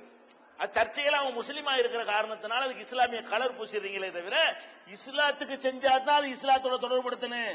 அவன் இஸ்லாத்துக்கு செய்யவில்லை, இதுக்கு வந்து இஸ்லாத்துக்கு ஒண்ணுமே செய்யல. எங்க நாட்டுல இன்னொரு நாட்டுக்கார ஆக்கிரமிச்சா விட மாட்டோம், அடிச்சுக்கிட்டு தான் இருப்போம், குண்டு வைக்கத்தான் செய்வோம், ஒண்ணு செய்யறான். அப்போ அவனுடைய நாட்டிலிருந்து அமெரிக்கா விரட்டுவதற்கு அவன் செய்யக்கூடிய அந்த செயல்களை நம்ம எப்படி மதத்தோட சம்பந்தப்படுத்துறது? நீங்களும் நானும் செய்ய வேண்டிய காரியம். நம்ம நாட்டில் இந்த மாதிரி புகுந்தார்களே ஆனால் அவர்களை விரட்டுவதற்காக வேண்டி நம்ம எல்லாம் செய்ய வேண்டிய ஒரு காரியத்தை அவன் செய்யறான். நம்ம ஏற்கனவே செஞ்ச காரியம் நம்ம செஞ்சு அவனுக்கெல்லாம் வந்து தியாகி பென்ஷன் கொடுத்துக்கிட்டு இருக்கிறோம். யாருக்கு? இன்னும் சொல்ல போனா வாஞ்சிநாதன் பேர்ல ரயில்வே ஸ்டேஷன் அமைக்கிறோம். வீரவாஞ்சின்னு சொல்லி மணியாச்சி இருக்க, அந்த மணியாச்சிக்கு பேர் இப்ப என்ன? வீரவாஞ்சி. ஏன் அந்த பேரை மாத்தினீங்க? அவன் வந்து ரயில்ல போய் ஆஸ்துறைய போய் சுட்டு கொன்றான். ஒரு துறைனா கலெக்டர் மாதிரி, இந்த கலெக்டர் மாதிரி தகுதியில ஒரு ஆளை என்ன செஞ்சாரு?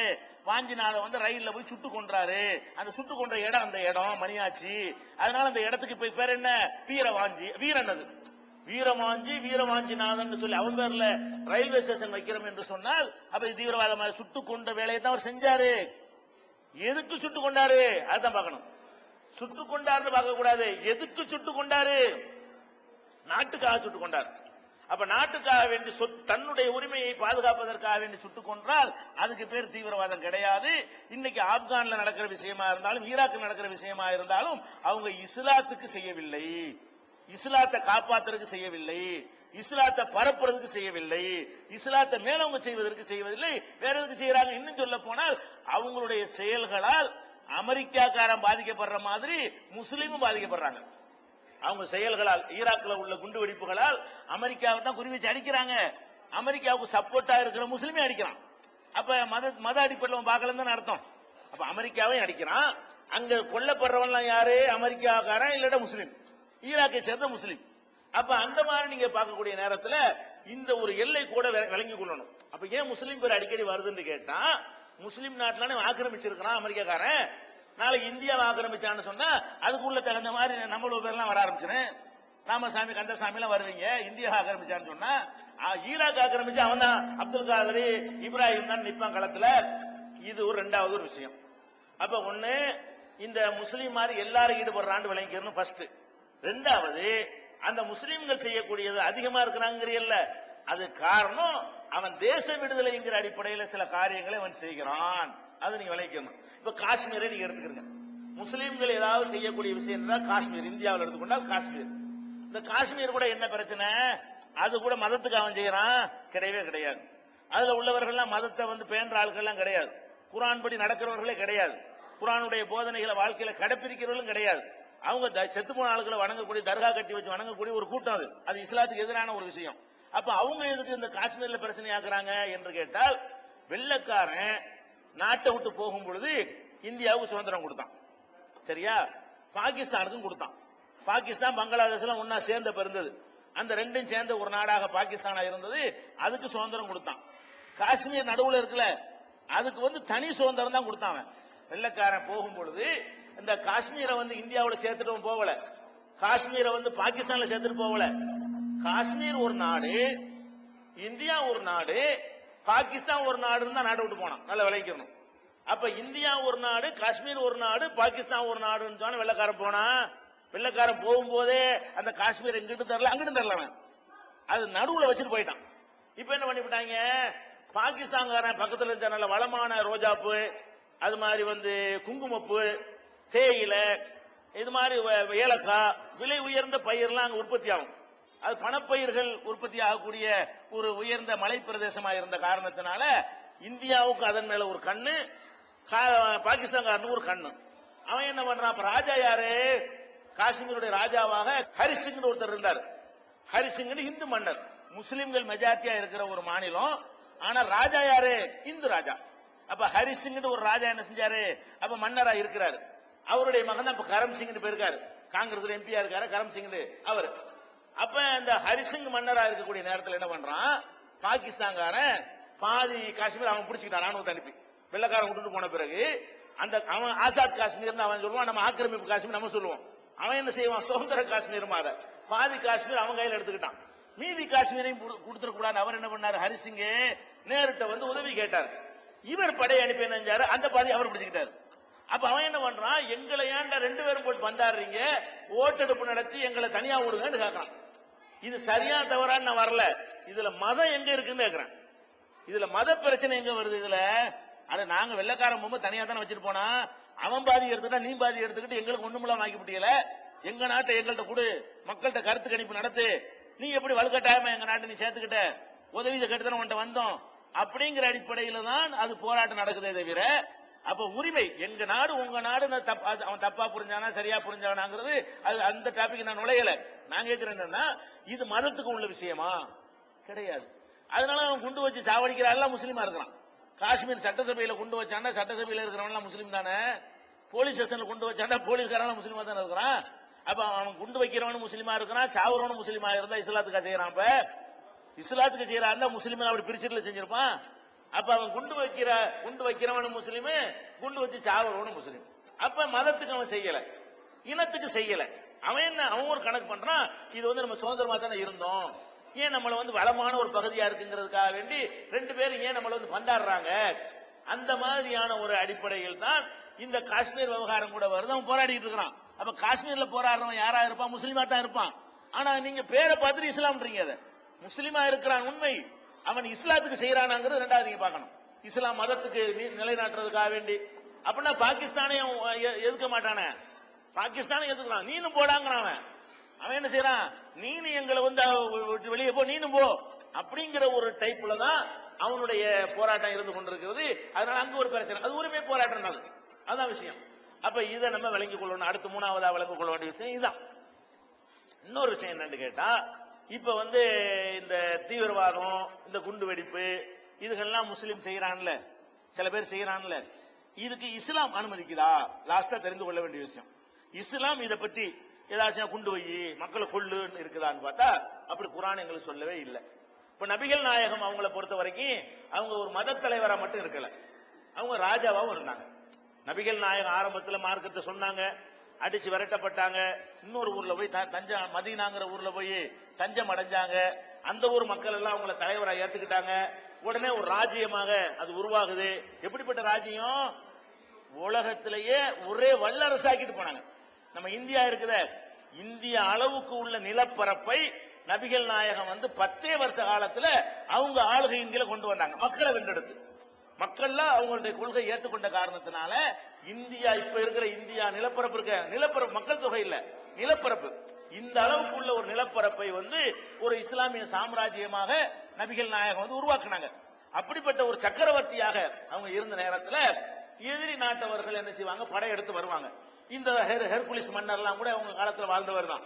அவங்க அவரோட எல்லாம் கூட படையெடுத்துல வந்திருக்கிறாங்க. ரோமாபுரி சக்கரவர்த்திகளோட எல்லாம் மோதல் பண்ணிருக்கிறாங்க, பாரசீக வல்லரசோட எல்லாம் சண்டை போட்டிருக்கிறாங்க.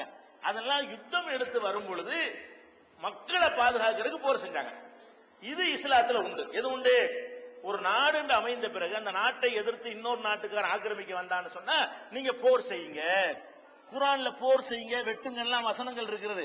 அது எல்லாம் இதுக்கு உள்ள அரசாங்கத்துக்கு சொன்னது. ஒவ்வொரு ஆள் அறுவாலை எடுத்துட்டு போன அர்த்தம் கிடையாது. குர்ஆன்ல சில கட்டளைகள் எதிரிகள் உங்க நாட்டை ஆக்கிரமிக்க வந்தார்களே ஆனால் ஓட ஓட விரட்டுங்கள், அவங்களை வெட்டுங்கள், பின்வாங்காதீர்கள், கோழைத்தனமாகாதீர்கள் சொல்லப்படுது. அப்ப யுத்தம் என்பது தப்பு கிடையாது, அரசாங்கங்களுக்கு மத்தியில் நடக்கணும். அவன் 10 பேர் அறுவாலத்துக்கு போயிடக்கூடாது. கவர்மெண்ட் அடிப்படையில் தான் யுத்தம் நடக்கணுமே தவிர ஆனாலுக்கு சட்டத்தை எடுத்துக்கொள்வதுதான் தப்பு. இப்ப இந்தியா மீது பாகிஸ்தான் படம் எடுத்து வர்றான். மன்மோகன் சிங் தலையை காட்டணுமா, எடுத்து போரிடணுமா? அவர் என்ன பண்ணணும்? வெட்டவன கொள்ளு விட்டாத, உள்ள போ, அப்படித்தானே சொல்லணும். அப்பதான் நம்மளை காப்பாற்ற முடியும். அப்போ ஒரு நாட்டில் அதிபராக இருக்கிற வகையில குர்ஆன்ல சில கட்டளைகள் இருக்கிறது. படையெடுத்து வந்தார்களே ஆனால் நீங்கள் போர் செய்யுங்கள். இந்த வசனத்தை எடுத்து நம்ம எங்கள்ல உள்ள கிருக்கேன் போர் செய்ய சொல்லி இருக்குங்கிறான். இவனுக்கா சொல்லி இவனை அரசாங்கம் நடத்தினான். இவன் இந்த மாதிரி சில வசனங்களை எடுத்துக்கொண்டு எங்க இளைஞர்களை மூலச்செலவு பண்ணி கொஞ்சம் பேர் என்ன செய்யறான், குர்ஆன்ல இருக்குது, சண்டை செய்ய சொல்லிருக்கு, வெட்ட சொல்லிருக்கு, போர்க்களத்தில் வெட்டுங்க, இந்த போர்க்களத்தை விட்டு போடுறான். போர்க்களத்தில் செய்யின்னு சொன்ன ஒரு விஷயம், திருடுனா கையை வெட்டணுங்க. இஸ்லாமிய சட்ட பிரகாரம் திருடுனா கையை வெட்டணும்னு குர்ஆன்ல இருக்கிறது. நான் என் முன்னாடி ஒருத்தர் திருடி விட்டாரு, கையை வெட்டலுமா? அதுக்கு அர்த்தம் என்ன? என்னிடத்தில் அரசாங்கம் இருந்தால் அது செய்யணும். தனி ஆளுக்கு செய்யற விஷயம் இல்லை. அரசியல் சட்டத்தை எல்லாம் ஆளாளுக்கு செய்ய முடியாது. அதுக்குன்னு யார் பொறுப்பாளர்களா இருக்கிறார்களோ, பொறுப்பு வழங்கப்பட்டிருக்கிறார்களோ, சுமந்து கொண்டிருக்கிறார்களோ, மக்களால் அந்த பொறுப்பு ஒப்படைக்கப்பட்டிருக்கிறது, அவங்க செய்ய வேண்டிய ஒரு வேலை. அந்த அடிப்படையில போர் செய்யுங்க, யுத்தம் செய்யுங்க, மக்களை காப்பாத்துங்க, பெண்கள் சிறுவர்கள்லாம் இருக்கிறாங்க, அவங்கள காப்பாத்துறதுக்கு நீங்க உயிரை தியாகம் பண்ணுங்க. இந்த மாதிரி குர்ஆன்ல இருக்கிறது. குர்ஆன்ல மாத்திரம் இல்ல, பைபிள்ல இருக்கிறது, பகவத்கீதையில இருக்கிறது, ராமாயணத்தில் இருக்கிறது.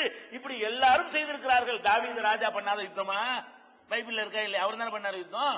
அதெல்லாம் மக்களுக்காக செய்யற யுத்தத்தை ஒரு அரசாங்கம் நடத்துமையானால் அதுக்கு போய் தீவிரவாதி சொல்லக்கூடாது. இது எங்களுக்கு விளங்காம இந்த மாதிரியான வசனங்களை எடுத்துக்கொண்டு குர்ஆன்ல கொல்ல சொல்லிருக்கு, குர்ஆன்ல வெட்ட சொல்லிருக்கு. அது யாருக்குடா சொல்லிருக்கு? உனக்கா சொல்லிருக்கு? கவர்மெண்ட்டுக்கு சொல்லியிருக்குது. அரசாங்கத்துக்கு போடப்பட்ட ஒரு கட்டளை. அப்ப அரசாங்கத்துக்கு போடப்பட்ட கட்டளையை தனித்தனி நபர்கள் தங்களுடைய கட்டளையாக எடுத்துக்கொள்வார்களே ஆனால் அது ஒரு அறியாமையிலானது. அந்த அடிப்படையில் செய்யறான். இது 4வதா நீங்க விளங்கிக் கொள்ள வேண்டிய ஒரு விஷயம். 5வதா இது ரொம்ப முக்கியமான ஒரு விஷயம். 5வது என்னன்னு கேட்டா, இப்ப நம்ம நாட்டில் நிறைய குண்டு வெடிப்பு நடக்குது. இந்தியாவில் நிறைய குண்டு வெடிப்பு. அந்த குண்டு வெடிப்புகள் எல்லாமே என்ன செய்யறாங்கன்னா, வெடிச்ச உடனே 10வது நிமிஷத்திலேயே பேப்பர்ல எல்லாம் பிரிண்ட் ஆகி போயிடும். என்னவாயிரும்? அந்த தீவிரவாதி ஒரு முஸ்லீம் பேர் என்னதையா போட்டு விட்டுருவாங்க. போட்டு விட்டு பேப்பர்ல போட்டு விட்டுறாங்களா, அது உங்க மனசுல பதிஞ்சு போயிடும். ஆனா இந்த குண்டு வெடிப்புகளை பொறுத்த வரைக்கும் இதுவரைக்கும் நடந்த 45, 46 குண்டு வெடிப்பு நடந்திருக்கிறது. இந்த குண்டு வெடிப்புகளை எல்லாம் அரசாங்கம் துப்பு துளைக்கி அதுல முஸ்லீம் தான் அதுல ஈடுபட்டான்னு நிரூபிச்சது 2 தான். 2 தான். ஒன்னு கோவை குண்டு வெடிப்பு, இன்னொன்னு 1993 நடந்த மும்பையில் நடந்த ஒரு குண்டு வெடிப்பு. இந்த 2ல தான் இது 2 ஒரு பதிலடி மாதிரி செஞ்சாங்க. ஒரு கலவரம் நடந்ததுனால பதிலடியா செஞ்சாங்க. மீதி உள்ளதெல்லாம் யாரும் இல்ல, முஸ்லீம் கிடையாது. அப்புறம் ஒரு தனியா புலனாய்வு குழு ஒன்று வச்சு ஆய்வு செய்யும் பொழுதுதான் இதை செஞ்சது யாருன்னு கேட்டா, ஒரு ராணுவ தளபதி ஒரு ஆளு, ஒரு பிரிக்யா சிங் ஒரு பொம்பளை, ஒரு அம்மா சாமியார் பொம்பளை, இவங்க எல்லாம் தான் செஞ்சாங்கன்னு சொல்லி என்ன செஞ்சாங்க, அதை துப்பு துளைக்கி அதை ஆதாரத்தோடு வெளியிட்டு இருக்காங்க. பள்ளிவாசல்ல கொண்டு வச்சது யாரு? இவங்க தான். முஸ்லீமை பள்ளிவாசல்ல கொண்டு வைப்பானா? பள்ளிவாசல்ல கொண்டு வச்சது இது முஸ்லீம்களை வெறுக்க செய்வதற்காக வேண்டி. இதெல்லாம் ஆதாரத்தோட எப்படி செய்யறான்? கண்டுபிடிக்கிறான். எப்படி கண்டுபிடிக்கிறான்னு சொன்னா, மாலையக்காண்டு ஒரு ஊர் இருக்கிறது மும்பை மராட்டியத்துல. அந்த ஊர்ல ஒரு மசூதியில ஒரு பள்ளிவாசல்ல குண்டு வெடிக்குதுங்க. குண்டு வெடிச்ச உடனே என்ன பண்றாங்கன்னு கேட்டா, முஸ்லீம் தான் செஞ்சான் அப்படின்னு உடனே பேப்பர்லாம் போட்டு விட்டாங்க. அப்ப முஸ்லீம்கள் எல்லாம் போய் முறையிறாங்க. என்னங்க இது, பள்ளிவாசல்ல வச்சாலும் முஸ்லீம்ங்கிறீங்க, கோயில்ல வச்சாலும் முஸ்லீம்ங்கிறீங்க, இது என்னங்கன்னு சொல்லி போய் முறையிட்ட பிறகு இதுக்காக ஒரு சிறப்பு ATS சொல்லிட்டு ஒரு அதிரடி படையை ஒண்ணு நியமிக்கிறாங்க மராட்டிய அரசாங்கம். அவங்க ஆய்வு பண்ணும் பொழுது இந்த குண்டு வச்ச இடத்துல ஒரு 2 வீலர் கிடைக்கிறது. அந்த குண்டு வெடிச்ச இடத்துல என்ன செய்யறது, ஒரு 2 வீலர் இருக்கு. அந்த 2 வீலர்லாம் குண்டு வைக்கப்பட்டிருக்கிறது. அந்த வெடிச்ச உடனே அந்த 2 வீலர் எடுத்து ஆய்வு பண்றாங்க. அதுல உள்ள அந்த சேஸ் நம்பர்லாம் என்ன செஞ்சிருக்காங்க, சுரண்டி இருக்கிறாங்க. சுரண்டிட்டு அதுல என்ன செஞ்சிருக்கான், அல்லாஹ் அக்பர் அரபில 2-3 வார்த்தை எல்லாம் எடுத்து ஸ்டிக்கர் ஒட்டி இருக்கான். முஸ்லீம் தான் செஞ்சான்னு காட்டுறதுக்காக வேண்டி இப்படி எல்லாம் பண்ணிட்டானா, இவங்க என்ன செஞ்சாங்க, அந்த படம் அந்த வண்டியை கொண்டு ஆய்வு பண்றாங்க. என்னதான் சுரண்டுனாலும் அதுக்கு உள்ள என்ன நம்பர் கண்டுபிடிச்சிட்டாங்க. அந்த சேஸ் நம்பர் சொல்லுவாங்களே, அந்த நம்பரை எடுத்துக்கிட்டு இந்த நம்பர் உள்ள வண்டி எங்க விற்பனை ஆனிச்சு கேட்கறான். அந்த கம்பெனில பஜாஜ்ல கேட்கறான். இது உங்க வண்டி இந்த மாதிரி இந்த நம்பர் உள்ள இந்த மாடல் வண்டி எந்த ஸ்டேட்டுக்கு நீ கொடுத்த, இந்த ஸ்டேட்டுக்கு எந்த டீலருக்கு கொடுத்த, இந்த டீலருக்கு கொடுத்தேன். ஒன்னு அந்த டீலர்கிட்ட போறாங்க. உங்ககிட்ட உள்ள இந்த நம்பர் உள்ள வண்டியை நீ எந்த சப் டீலருக்கு கொடுத்த, அப்படியே போகுது. கடைசியில பார்த்தோம்னு சொன்னா இந்த பிரக்யா சிங் சொல்ல அந்த பொம்பளை ஆசிரமம் வச்சுக்கிறாள்ல, அந்த ஆசிரமத்துக்கு அது வாங்கப்படுது. அந்த வண்டி யாருக்கு வாங்கப்படுது? அந்த ஆசிரமத்தின் பேர்ல தான் அந்த வண்டியை பில் போட்டு வாங்கிட்டு போயிருக்காங்க. அப்ப என்ன பண்றான், அந்த வண்டி இங்கதான் வாங்கப்பட்டிருக்குன்னு சொல்லிட்டு அந்த ஆசிரமத்தை சோதனைறான். உள்ள போனா உருது மொழியில ஒண்ணு நோட்டீஸ் எல்லாம் இருக்காங்க. உருது மொழிக்கு சாமியாருக்கு என்ன சம்பந்தம்? உருது மொழியில அடிச்ச போற இடத்துல தூவி விட்டு வர்றது, குண்டை வச்சுட்டு உருது மொழி நோட்டீஸ் போட்டா முஸ்லீம் செஞ்சான் ஆயிரும்ல. உருது மொழியில நோட்டீஸ் பரப்பி விட்டு வந்துட்டோம்னா என்னவாயிரும், முஸ்லீம் செஞ்சான் ஆகுங்கிறதுக்காக வேண்டி இந்துக்களை கருவறுப்போம் கொள்ளுவோம் எழுதி உருதுல எழுதி நாட்டை விட்டு விரட்டுவோம் அழிச்சு விடுவோம் அப்படி இப்படி இஸ்லாமிய ராஜ்யத்தை கொண்டு வருவோம் எழுதி உருதுல அடிச்சு வச்சுக்கிறாங்க ஆயிரக்கணக்கில். இது ஏன்டா நீ அடிச்சு வச்சுக்கிற, இங்க எப்படி உனக்கு வந்துச்சுன்னு கேட்டா ஆன்சர் கிடையாது. அப்புறம் அம்பூட்டு பேர் என்ன புடிச்சு உள்ள கொண்டு போயிட்டானா, அதுல அந்த கார்கரண்ட் ஒருத்தர் இருந்தார், அந்த புலனாய்வு அதிகாரி. அவர் என்ன பண்ணிவிட்டாங்க, இந்த மும்பையில தாக்குதல் பண்ணாங்கல்ல, மும்பையில அந்த தாஜ் ஹோட்டல், இந்த தாஜ் ஹோட்டல் தாக்குதலுக்கு அவர் தான் முக்கியமான ஆளா இருந்தாரு. அவரை பிளான் பண்ணி சுட்டு விட்டாங்க. அவங்க சுடல, இவங்க சுட்டு விட்டாங்க. நம்ம ஆளுகளை ஆஹா இவன் தான் அதை கண்டுபிடிச்சிருவான்னு சொல்லிட்டு அதுக்கு விசாரணை நடந்துகிட்டு இருக்கிறது. அவர் புல்லட் ப்ரூஃப் அணியாம போனாரு, அவருக்கு அந்த புல்லட் ப்ரூஃப் உடையெல்லாம் இருக்குமே, அது எங்க சுடப்பட்டவருடைய பாடியில் அந்த உடைய காணும். அப்ப அதெல்லாம் நீங்க விசாரணை இன்னொரு விசாரணை நடந்து கொண்டிருக்கு. எதுக்கு சொல்றேன்னு கேட்டா, அப்ப இந்த குண்டு வைத்ததை எடுத்து பாத்தீங்கன்னா அதை விசாரிக்கும் பொழுது வரிசையா வருது. அந்த பெங்களூர்ல நடந்தது, அங்க நடந்தது எல்லாம் இந்த கூட்டம் தான் செஞ்சிருக்கு. அதான் முஸ்லீம் செஞ்சான்னு ஒரு பழிய போட்டு இந்துக்களுக்கு வெறிய உண்டாக்கி அதன் மூலம் தேர்தலில் ஜெயிக்கிறது. இந்த ஒரு நோக்கத்துக்கு செஞ்சிருக்கிறார்கள். நம்பளமாச்சா இல்லையா? அப்ப நீங்க என்ன பார்க்கணும், முஸ்லீமும் செஞ்சான், கோயம்புத்தூர்ல செஞ்சது அவன் தான், சந்தேகம் கிடையாது. அதே மாதிரி மும்பையில செஞ்சது அவன் தான், ஆதாரத்தை நிரூபிச்சுட்டாங்க, தண்டனை வாங்கி கொடுத்துட்டாங்க, எல்லாம் கிடையாது. இவனும் செஞ்சான் அவனும் செஞ்சான். அப்ப ஆனா முஸ்லீம் அவன் பேர்ல செஞ்சு தொலைச்சிட்டு போயிட்டான், இவங்க செஞ்சுட்டு முஸ்லீம் பேர்ல போட்டாங்க. அப்ப இப்படி எல்லாம் நாட்டில் நடக்குதுங்கிறதுனால இதை நீங்க வித்தியாசமா விளங்கிக் கொள்ள வேண்டும். இதுல ஒரு சதி நடந்து கொண்டிருக்கிறது, நம்மளை எல்லாம் பிரிப்பதற்காக வேண்டி ஒரு சூழ்ச்சி நடந்து கொண்டிருக்கிறது. இதுல நாங்க என்ன பண்றோம், முஸ்லிம் இளைஞர்கள் இந்த மாதிரி போயிடக்கூடாதுக்காக வேண்டி உங்களுக்கு இந்த புரோகிராம் நடத்துறோம். அதோடு நாங்க நிக்க மாட்டோம். எங்க இளைஞர்கள் எல்லாம் கூட்டி வச்சு இதெல்லாம் இஸ்லாத்துல கிடையாதுப்பா, இவங்க இந்த மாதிரி உன்னை ஏதாவது மூளைச்சொல்ல பண்ணா நீ போயிடாத, இது குர்ஆனுக்கு மாத்தமானது, நமக்கு என்ன பிரச்சனை வந்தாலும் ரோட்ல இறங்கி போராடுவோம், ஊர்வலம் போவோம், தர்ணா நடத்துவோம், அரசாங்கத்தோட என்ன வேணாலும் ஃபைட் பண்ணுவோம். நீ வேற மாதிரி வழியை கையில் எடுக்க கூடாது, கோர்ட்டுக்கு போ, ஒன்னு கோர்ட்டுக்கு போ இல்லைன்னா ரோட்டுக்கு போ, வேற ஒரு வழியை தேர்ந்தெடுக்காதுன்னு சொல்லி அவனுக்கு நாங்க ட்ரைனிங் கொடுத்து அந்த மாதிரி ஒரு எஜுகேட் பண்ணி கொண்டு வந்துட்டு இருக்கிறோம். இப்ப கூடிய சீக்கிரம் தமிழகத்தில் அது மாதிரி கிடையாது. நீங்க பாத்தீங்கன்னா இந்த கோவை குண்டு வெடிப்பு பிறகு நாங்கள் பம்பரமா சுழன்று அது மாதிரி ஒரு சம்பவம் இனிமே தமிழ்நாட்டு நடக்கக்கூடாதுக்காக வேண்டி அவ்வளவு கிராமங்களுக்கும் போய் நாங்க எங்க இளைஞர்களுக்கு அறிவுரை சொல்லி, தமிழ்நாடு அது கேள்விப்பட்டீங்களா, இந்த மாதிரி குண்டுவெடிப்பு நடந்திருக்குதா இல்ல. அப்ப அந்த மாதிரி நாங்கள் முடிஞ்ச அளவுக்கு என்ன செய்யறோம், அந்த இளைஞர்களை இஸ்லாமத்தை நீ தப்பா புரிஞ்சிட்டு இருக்க, இஸ்லாம் இதெல்லாம் சொல்லலப்பான்னு சொல்லி புரிய வச்சு அதை மாத்திக்கிட்டு இருக்கிறோம்.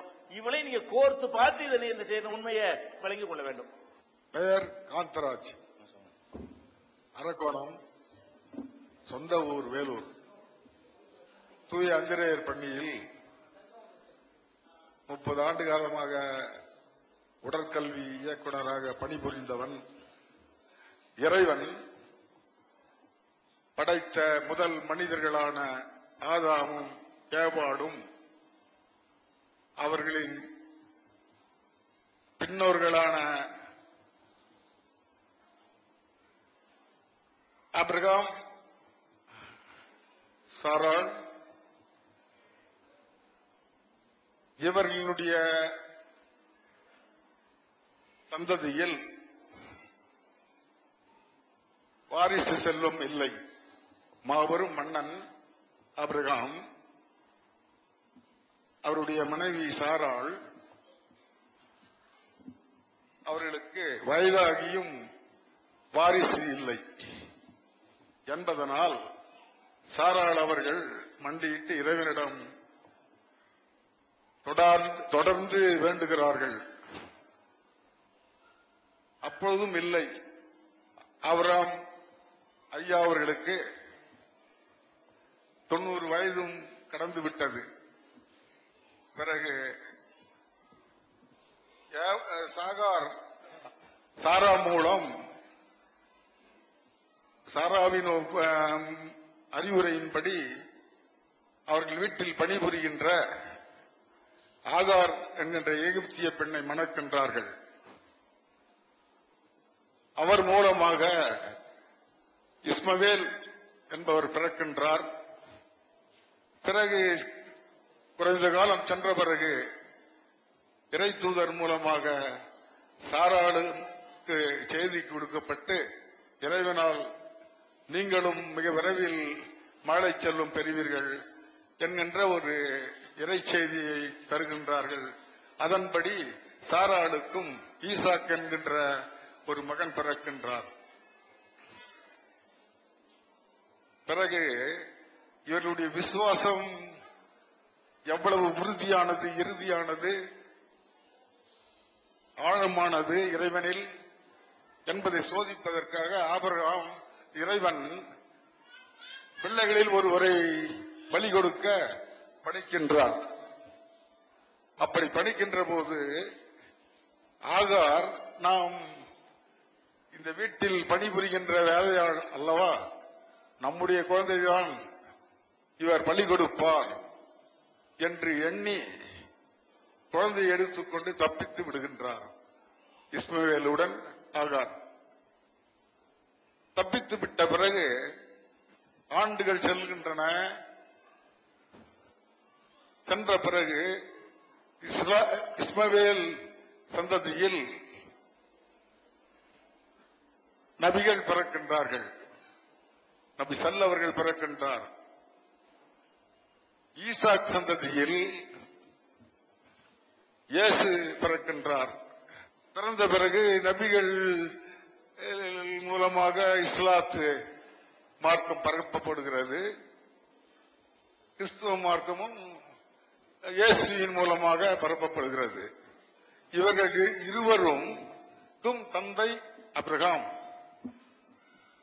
ஆனால் இவர்களுடைய இருவரின் பிள்ளை தந்தை தான் ஆபிரகாம்.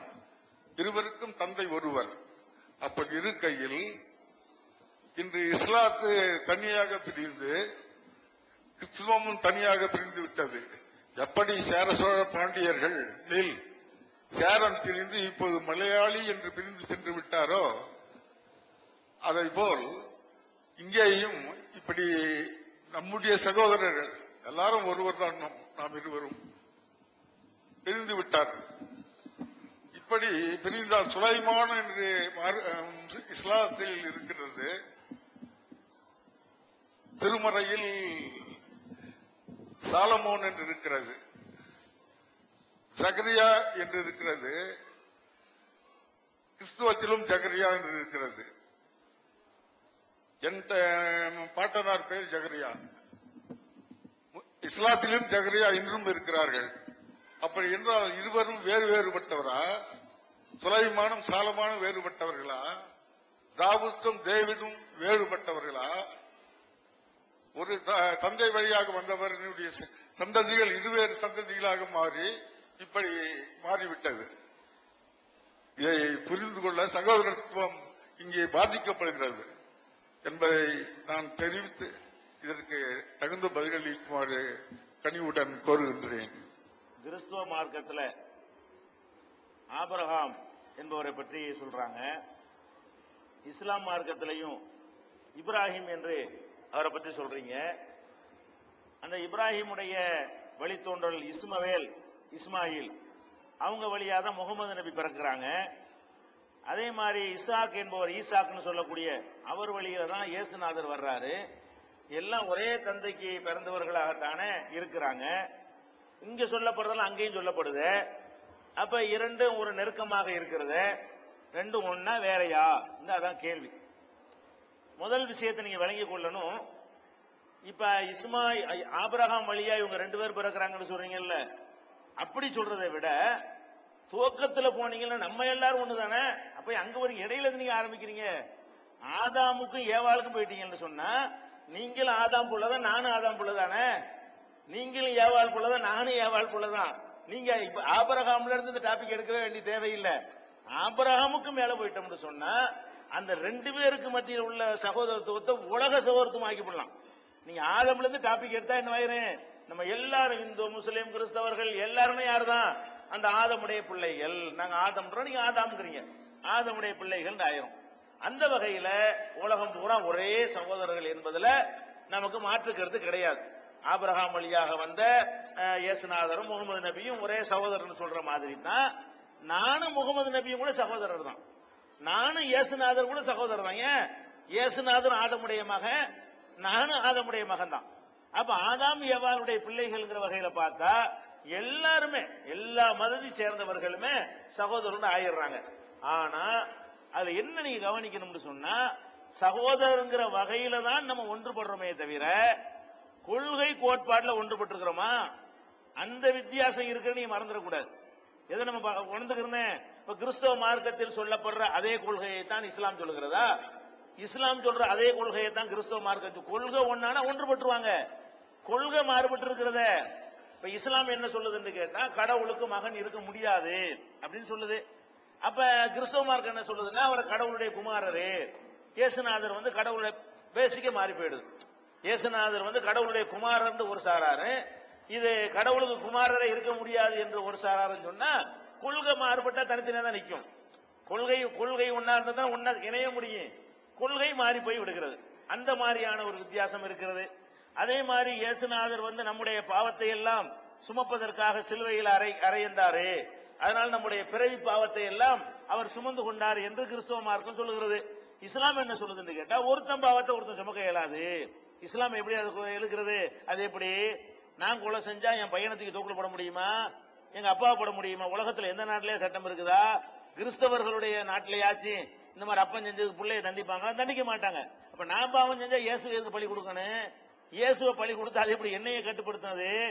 நான் பாவம் செஞ்சா நான் தான் போய் ஏதாவது தியாகம் பண்ணணுமே தவிர ஒருத்தர் பாவத்தை ஒருத்தர் சுமக்க மாட்டார் என்பது உலகம் பூரா ஏற்றுக்கொள்ளப்பட்ட சட்ட நீதி. அது உலகத்துல எந்த நாட்டு கோர்ட்டுக்கு போனாலும் சரிதான், ஒருத்தன் செஞ்ச தப்புக்காக வேண்டி அவனுடைய அண்ணனையோ தம்பியையோ அவனுடைய அப்பனையோ மகனையோ என்ன செய்ய மாட்டாங்க?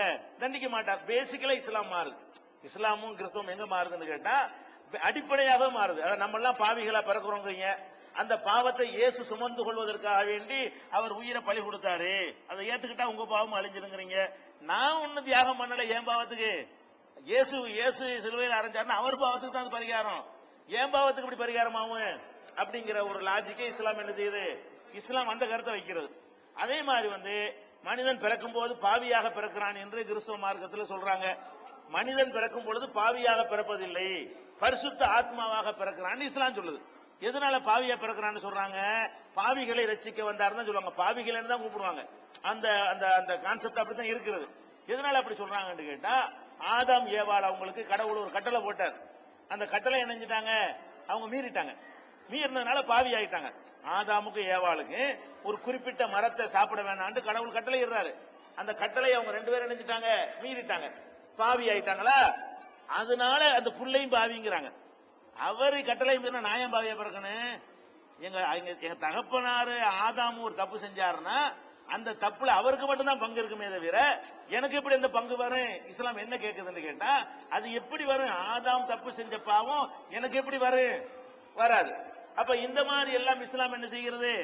வித்தியாசம். அத இஸ்லாத்தினுடைய அடிப்படையும் கிறிஸ்தவ மார்க்கத்தின் அடிப்படையும் பல விதங்கள்ல வேறுபட்டு இருக்கிறது நீங்க பார்க்கலாம். இன்னும் சொல்ல போனால் இதுல இஸ்லாம் என்ன, அதுக்காக வேண்டி இயேசுவுக்கு நபிகள் நாயகத்துக்கு சண்டை கிடையாது, அதை நீங்க விளங்கிக் கொள்ள வேண்டும்.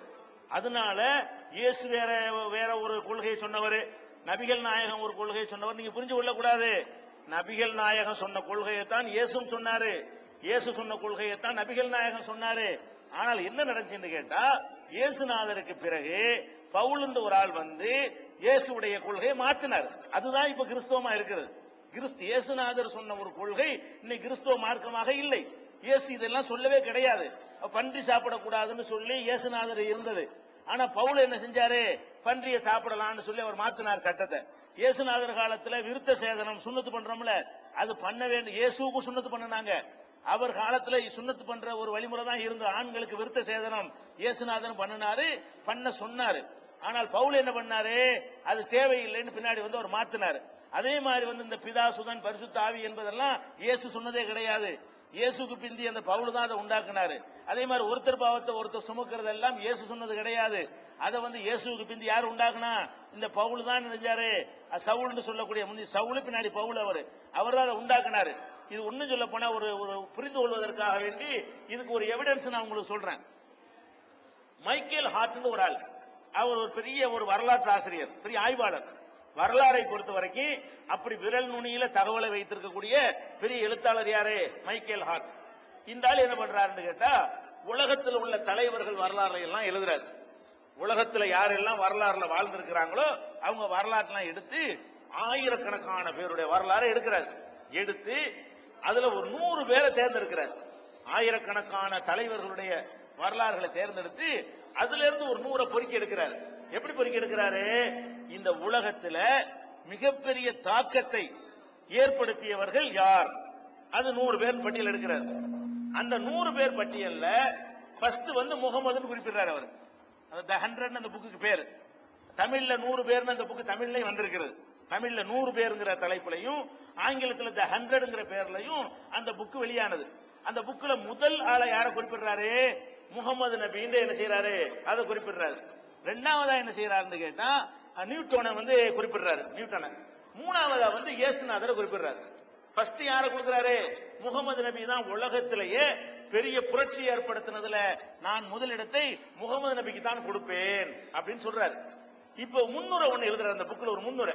அதுல என்ன சொல்றாருன்னு கேட்டா, இன்னைக்கு கிறிஸ்தவர்களும் உலகம் முழுவதும் நிறைய பரவி இருக்கிறாங்க, கிறிஸ்தவ மார்க்கம் நிறைய இருக்கிறது, முஸ்லிம்களை விட எண்ணிக்கையில கூட வேற இருக்கிறாங்க. இருந்தாலும் நானும் கிறிஸ்தவனா இருக்கிறேன், ஆனாலும் நான் இயேசுவை முதலிடத்தில் வைக்கல என்று கிறிஸ்தவ நண்பர்களுக்கு ஒரு ஆச்சரியமாக இருக்கலாம். ஆச்சரியப்பட தேவையில்லை. ஏனென்று கேட்டால் இஸ்லாம் என்று சொல்லக்கூடிய அனைத்துக்குமே முகமது நபி தான் பொறுப்பாளர், கிறிஸ்தவம் என்று சொல்லக்கூடிய அனைத்துக்குமே பவுல் தான் பொறுப்பாளர், தவிர இயேசு பொறுப்பாளர் கிடையாது. இந்த கிறிஸ்தவ மார்க்கத்துக்கும் இயேசுக்கும் சம்பந்தம் இல்லை. இயேசு பேரை பயன்படுத்தி பின்னாடி உள்ளவங்க மாற்றி விட்டார்கள், அதனால வந்து இயேசுக்கு அந்த பெருமை போகாது என்று யார் சொல்றா? மைக்கேல் ஹார்ட்ங்கிறவர் சொல்றார். அப்ப எதுக்கு நான் இதை சொல்ல வரேன்னு கேட்டா, அப்ப இயேசுநாதரும் ஒரு கடவுளை தான் சொன்னார், கடவுளுக்கு மகன் இல்லைன்னு தான் சொன்னார், ஒருத்தர் பாவத்தை ஒருத்தர் சுமக்க முடியாதுன்னு தான் சொன்னார். அவருடைய அந்த மரணத்திற்கு பிறகு, அவங்க நம்பிக்கைப்படி மரணத்துக்கு பிறகு, இஸ்லாமிய நம்பிக்கைப்படி உயர்த்தப்பட்ட பிறகு பிந்தி வந்தவங்க என்ன செஞ்சிட்டாங்கன்னு கேட்டா, அந்த சரித்திரத்தை மாத்தி இது மாதிரி பண்ணிட்டாங்க அப்படின்னு நம்ம சொல்றோம். அப்ப இயேசுநாதர் கொள்கையும் நபிகள் நாயகத்தின் கொள்கையும் ஒண்ணும், ஆனா கிறிஸ்தவர்களுடைய கொள்கையும் இஸ்லாமிய கொள்கையும் வேற. இது எப்படி இதை புரிந்து கொள்வது? இதுக்காக வேண்டி நம்ம என்ன பண்ணிருக்கோம், இயேசு இறை மகனா அப்படிங்கிற ஒரு தலைப்புல ஒரு நூல் ஒண்ணு போட்டிருக்கிறோம். இயேசு வந்து எப்ப தன்னை மகன் சொன்னாரா, நான் கடவுளுடைய குமாரன் சொன்னாரா, கடவுள் சக்தி எனக்கு இருக்குன்னு சொன்னாரா, எனக்கு மேல ஒரு கடவுள் இருக்காரு நான் ஒரு அடிமைன்னு சொன்னாரா, இதையெல்லாம் அந்த பைபிள் மேற்கோளை வச்சே நிரூபிக்கிறதுக்காக வேண்டி இயேசு இறை மகனான்னு ஒரு நூல் நான் எழுதியிருக்கிறேன். அந்த நூல் ஒண்ணு ஐயாவுக்கு இப்ப தருவாங்க, அதுல இருந்து அந்த விஷயத்தை நீங்க என்ன செய்யலாம், தெரிந்து கொள்ளலாம். இயேசு கொள்கையும் முகமது நபி கொள்கையும் ஒரே கொள்கை, ஆனா பிந்தி வந்து அது மாற்றப்பட்டுருச்சுங்கிறதா எங்களுடைய ஒரு வாதமே தவிர, இயேசு ஒரு நல்ல அடியாரு, நபிகள் நாயகத்தை போலவே அவர் ஒரு இறை தூதரு அப்படின்னு நாங்க நம்புறோம். நபிகள் நாயகம் இறை தூதரோ அதே மாதிரி கொஞ்சம் கூட குறையாத வகையில அவரும் ஒரு கடவுளுடைய தூதரு, இறை செய்தியை மக்களுக்கு சொன்னவர்னு சொல்லிவிடுறோம். அடுத்து என்னன்னு கேட்டா, சில தலைவர்கள் பெயர்கள்லாம் அவர் சொன்னாங்க. இந்த பெயர்கள்லாம் இஸ்லாத்துல சொல்லப்பட்டிருக்க, ரெண்டும் ஒன்னா வேறையாண்டு. இப்ப உதாரணமா நாங்க வந்து நீங்க ஆபிரகாம்னு சொல்றீங்க, நாங்க இப்ராஹிம்ங்கிறோம், நீங்க இஸ்மவேல்னு சொல்றீங்க, நாங்க இஸ்மாயில்னு சொல்றோம், நீங்க வந்து ஜோசப்னு சொல்றீங்க, நாங்க யூசுப்னு சொல்றோம், நீங்க வந்து நோவான்னு சொல்றீங்க, நாங்க நூஹுன்னு சொல்றோம், நாங்க வந்து யூனுஸ்னு சொல்றோம், நீங்க யோனான்னு சொல்றீங்க. அது மாதிரி நிறைய தாவூதுன்னு சொல்றோம், நீங்க தாவீதுங்கிறீங்க, சுலைமான்னு சொல்றோம், நீங்க வந்து சாலமோன்னு சொல்றீங்க. இது மாதிரி நிறைய வழங்குதா. அது மாதிரி நாங்க யாக்கோப்னு சொன்னோம், நீங்க ஜேக்கப்ங்கிறீங்க. இப்படி நிறைய என்ன இருக்கிறது, ஒரே மாதிரியா இருக்கு, ரெண்டு ஒன்னான்னு கேட்கிறாரு. ஆட்க ஒண்ணுதான் வழங்குதா, ஆட்கு அதே தான். ஆனா அந்த ஆட்களுடைய கேரக்டர்களை வந்து டேமேஜ் பண்ற மாதிரி வந்து அந்த பைபிள்ல பின்னாடி வந்தவங்க சேர்த்துக்கிட்டாங்க. இஸ்லாத்துல அவங்க கேரக்டரை உயர்த்துற மாதிரி இருக்கும். உதாரணமா வந்து புரிஞ்சுக்கிறதுக்காக சொன்னேன், தாவீதுன்னு ஒருத்தர் இருந்தார். தாவீதுனா முஸ்லிம்கள் வந்து தாவூது, கிறிஸ்தவர்களுடைய நம்பிக்கை பிரகாரம் தாவீது ராஜா. அதான் இயேசுநாதருடைய பாட்டனார்ல ஒரு ஆள். அவர் வழியில தான் யார் வர்றா, வந்து இயேசுநாதர் பிறக்கிறார். அப்ப இயேசுநாதருக்கு முன்னோடியா இருக்கக்கூடிய தாவூது இருக்காருல்ல, அவரை பத்தி இஸ்லாம் என்ன சொல்லுதுன்னா, அவர் ஒரு நல்ல மனிதர், நேர்மையான ஆளு, ஒழுக்க சீலரு அப்படின்னு குர்ஆன் வந்து அவரை பத்தி அறிமுகப்படுத்துது. ஆனா பைபிள்ல எப்படி அறிமுகப்படுத்துறாங்கன்னு கேட்டா, இந்த தாவீது ராஜா என்ன பண்ணாரா, அந்த உப்பரிகைன்னா மாடியில, மொட்டை மாடில பார்த்துக்கிட்டு இருந்தாராம். பார்த்துக்கிட்டு இருக்கும்போது பக்கத்துல ஒரு பொம்பளை, அழகான பொம்பளை வந்து குளிச்சுக்கிட்டு இருந்துச்சான். அது வந்து உரியா என்று சொல்லக்கூடிய அவருடைய பொண்டாட்டி. உரியா என்பவருடைய மனைவி என்ன செய்யிட்டு இருக்கு, குளிச்சுக்கிட்டு இருக்குது. அதை பார்த்த உடனே நினைஞ்சிட்டாரு, இவருக்கு அந்த பொம்பளை மேல ஆசை வந்துருச்சான். ஆசை வந்து என்ன பண்றாருன்னு கேட்டா, இவளை நான் இப்படியே அடையணுமே அப்படின்னு பிளான் பண்றாரு. பிளான் பண்ணி என்ன செய்யறாருன்னா, போர்க்களம் ஒண்ணு சந்திக்கிற நிலையில் இருக்குது. அப்ப என்ன பண்றாருன்னா, அந்த உரியாவை கூப்பிட்டு நீனும் போருக்கு போ அப்படின்னு சொல்றாரு. போருக்கு அனுப்பிட்டு என்ன பண்றாருன்னா, கூட இருக்கிற ஆள்கிட்ட நான் சொல்லி இவனை போட்டு தள்ளிவிடுங்க, யார இந்த உரியாவை போர்ல வச்சே கதையை முடிச்சு விடுங்க, அவனை கொலை பண்ணிட்டீங்கன்னு சொன்னா அவன் பொண்டாட்டி நான் கட்டிக்கிறவன் அப்படின்னு யார் பிளான் பண்றாரு, தாவீது ராஜா பண்றாரு. பண்ணி அதே மாதிரி அந்த உரியாவை அனுப்பி விட்டு அவரை க்ளோஸ் பண்ணி விட்டு அவர் பொண்டாட்டியை கைப்பற்றிக்கிட்டு அந்த வழியில தான் இயேசுநாதர் பிறக்கிறாரு. உரியாவுடைய வழியில தான் என்ன செய்யறாரு, இயேசுநாதருடைய தலைமுறை பட்டியல் வரும்போது அங்கதான் போய் முடியும். அந்த தலைமுறை பட்டியல் நீங்கள் பார்த்தா உங்களுக்கு தெரியும். அப்ப நம்ம என்ன கேட்கிறோம்னா, இது வந்து ஒரு நல்ல மனிதர் செய்வாரா? தாவீது ராஜா இப்படி ஆள் கிடையாது, அவர் ஒரு பக்திமான், அவர் ஒழுக்க சீலரு. நாங்க இருக்கிற இந்த மாதிரி வந்து நீங்களும் நானும் செஞ்சா நமக்கு என்ன பேர் சமுதாயத்துல? நம்ம மொட்டை மாடல ஏறி நின்று பக்கத்து வீட்டுல குளிக்கிற பொம்பளைய பார்த்து அவ புருஷனை கொலை பண்ணிவிட்டு அதுக்கு ஒரு திட்டம் போட்டுட்டு அவளை நான் கூட்டிட்டு வந்தா எனக்கு என்ன பேரு? அப்படி நீங்க செஞ்சா உங்களுக்கு என்ன பேரு? அப்ப தாவீது என்ன ஆயிடுறாரு, ஒரு காம கொடூரர் ஆயிடுறாரா? அப்ப காம கொடூரராக அறிமுகப்படுத்தக்கூடிய விஷயம். அதே மாதிரி சாலமனை எடுத்துக்கிட்டீங்கன்னு சொன்னா அவர் வந்து ஒரு நீதிமானான ஒரு அரசரா இருந்தார் இஸ்லாம் சொல்லுகிறது. அவங்க என்ன செய்யறாங்கன்னா, தண்ணி அடிச்சிட்டு கிடந்தாருங்கிற மாதிரி அவரை வந்து சித்தரிக்கிறாங்க. அப்ப இது மாதிரி அவர்கள் பேர்ல வந்து நிறைய பொய்கள். அவங்க ஆளுக்கு அதே ஆளுக்கு தான் அவங்களுடைய செய்திகளை சொல்லும்போது என்ன செய்யறாங்கன்னா, அவங்களுடைய கேரக்டர்லாம் டேமேஜ் பண்ற மாதிரி என்ன செய்யறாங்க, எழுதி வச்சிருக்கிறாங்க. இன்னும் சொல்ல போனா நோவாவா லோத்தான்னு தெரியல, 2 பேர்ல ஒரு ஆளுடைய புள்ளைய மகள்கள் என்ன செய்யறாங்க, ஆம்பளை எல்லாம் இல்லாம போயிட்டாங்க, நமக்கு புள்ள வேணும், நம்ம அப்பனோட நம்ம சேர்ந்து மதுபானத்தை வாங்கி கொடுத்து அவன் போதில இருக்கும்போது நம்ம அவர்கிட்ட சேர்ந்து அவருக்கு புள்ள பெற்று சந்ததியை பெருக்குவோம்னு சொல்லி கொண்டார்கள் இருக்கிறது. இப்படி எல்லாம் நோவாவுடைய பிள்ளைங்க சொல்லுவாங்களா? சொல்ல மாட்டாங்க. அப்ப இஸ்லாம் என்ன பண்ணுதுன்னா, நோவாவா இருந்தாலும் அவர் பக்திமான், லோத்தா இருந்தாலும் அவர் வந்து பக்திமான், சாலமோனா இருந்தாலும் ஒரு பக்திமானு, தாவீதா இருந்தாலும் ஒரு பக்திமானு. பக்திமான் என்ன அர்த்தம்? குறைஞ்சபட்ச நல்லொழுக்கம் அவர்கிட்ட இருக்கணும். இன்னொருத்த முன்னாடிக்கு ஆசைப்பட்ட பக்திமானா? அப்பனும் மகளும் கூடிக்கிட்டு அதுக்கு பேர் பக்திமானா? அது மாதிரிலாம் சொல்லிக்கொண்டு பக்திமான் சொல்லக்கூடாது. அது இருக்கா இல்ல நீங்க யோசிச்சு பார்த்துக்கிறேன். அந்த மாதிரியான ஒரு விஷயங்களையும் அறிந்து கொள்வதற்காக வேண்டி அந்த பைபிள்ல இப்பெல்லாம் எழுதி வச்சிருக்காங்க. பைபிள்லயே அந்த தாவீது ராஜாவை பத்தி இந்த மாதிரி விஷயங்கள்லாம் எழுதி வச்சிருக்காங்க. அதையும் நீங்க உங்களுடைய கவனத்துக்காக வேண்டி இதுதான் பைபிள் கூட ஒரு புக்கு நாங்க போட்டிருக்கிறோம். அந்த 2 புக்கும் ஐயாவுக்கு கொடுங்க, ஏசு இறை மகனாவும் இதுதான் பைபிள் கொடுத்தாச்சா? அது அடிப்படையில் தெரிஞ்சுக்கிட்டீங்கன்னா இதான் வேறுபாடு. அந்த பெரியார்களை பத்தி நல்லவங்க என்று இஸ்லாம் சொல்லுகிறது, அந்த பெரியார்களை கெட்டவங்க என்று பைபிள் சொல்லுது. அப்ப இஸ்லாமிய கொள்கையை தான் இயேசுநாதர் சொன்னாரு, பிந்தி வந்தவங்க மாத்தி விட்டாங்க. இதான் அடிப்படை. என்னோட பேர் கிருஷ்ணகுமாரி, திண்டுக்கல்ல இருந்து வரேன். நான் வந்து சென்னை பல்கலைக்கழகத்துல முனைவர் பட்ட ஆய்வாளரா இருக்கேன். ஒரு சத்தியத்தோட மார்க்கம் இஸ்லாம்னு சொல்றோம். ஒரு மார்க்கத்தை பத்தியோ இல்ல ஒரு மதம் தான் மார்க்கம்னு சொல்றீங்க. ஆனா ஆதாரங்களை வச்சு பாக்குறப்ப வரலாற்று ஆதாரங்களையும் வாழ்வியல் ஆதாரங்களையும் மட்டும்தான் நம்ம மையப்படுத்தி இந்த சமுதாயம் மிகச்சிறந்த சமுதாயம் அப்படின்னு சொல்லி வர்ற தலைமுறைக்கு நம்ம வழிகாட்டுதலா இருக்கணும். ஆனா இஸ்லாமிய சமுதாயத்துல பாத்தீங்கன்னா அந்த மக்களுடைய வாழ்வியலும் சரி இல்ல அதனுடைய போக்கும் சரி சரியா இல்லாத மாதிரிதான் எல்லாமே பத்திரிகைகளும் சொல்லுது, செய்திகளும் சொல்லுது. அதே மாதிரி இப்ப நான் முஸ்லிம்ஸ் எங்களை மாதிரி இருக்கிறவங்க இந்த இஸ்லாமிய பத்தின ஆய்வுகள் செய்யணும் அப்படின்னு விருப்பப்பட்டாலும் அதற்கான தேடல்களும் கம்மி, அவங்க வந்து அதுக்கான சரியான விளக்கங்களையும் கொடுக்கறது இல்ல. அதான் உண்மை. அப்படி இருக்கிறப்ப நாங்க எங்களை மாதிரி அடுத்த மதத்தை சார்ந்தவர்கள் இந்த இஸ்லாமிய மார்க்கம் ஒரு உண்மையான மார்க்கம், இது வந்து சத்தியம் இருக்கு அப்படின்னு எங்களால எப்படி நம்ப முடியும்? இது என்னுடைய முதல் கேள்வி. அடுத்து என்ன அப்படின்னு சொன்னா, இத பத்தி நாங்க இப்ப தெரிஞ்சுக்கிறோம் அப்படின்றப்போ இந்த மார்க்கெட்ல இருக்கிறவங்ககிட்டே போய் கேட்டாலும் தொழுகைய கத்துக்கங்கம்மா, அப்படி இல்லைன்னா இந்த குர்ஆனை படிச்சு பாருங்க உங்களுக்கு புரியும். குர்ஆனை படிச்சு பார்த்தாலும் கூட அது சரியா விளங்க முடியல. ஏன்னா நீங்க கத்துட்டு வந்துடுறீங்க, எங்கனால அது கத்துக்க வாய்ப்பு இல்ல. அது என்னன்னா கதைகள் மாதிரி தான் இருக்கு குர்ஆனை நாங்க பாக்குறப்போ.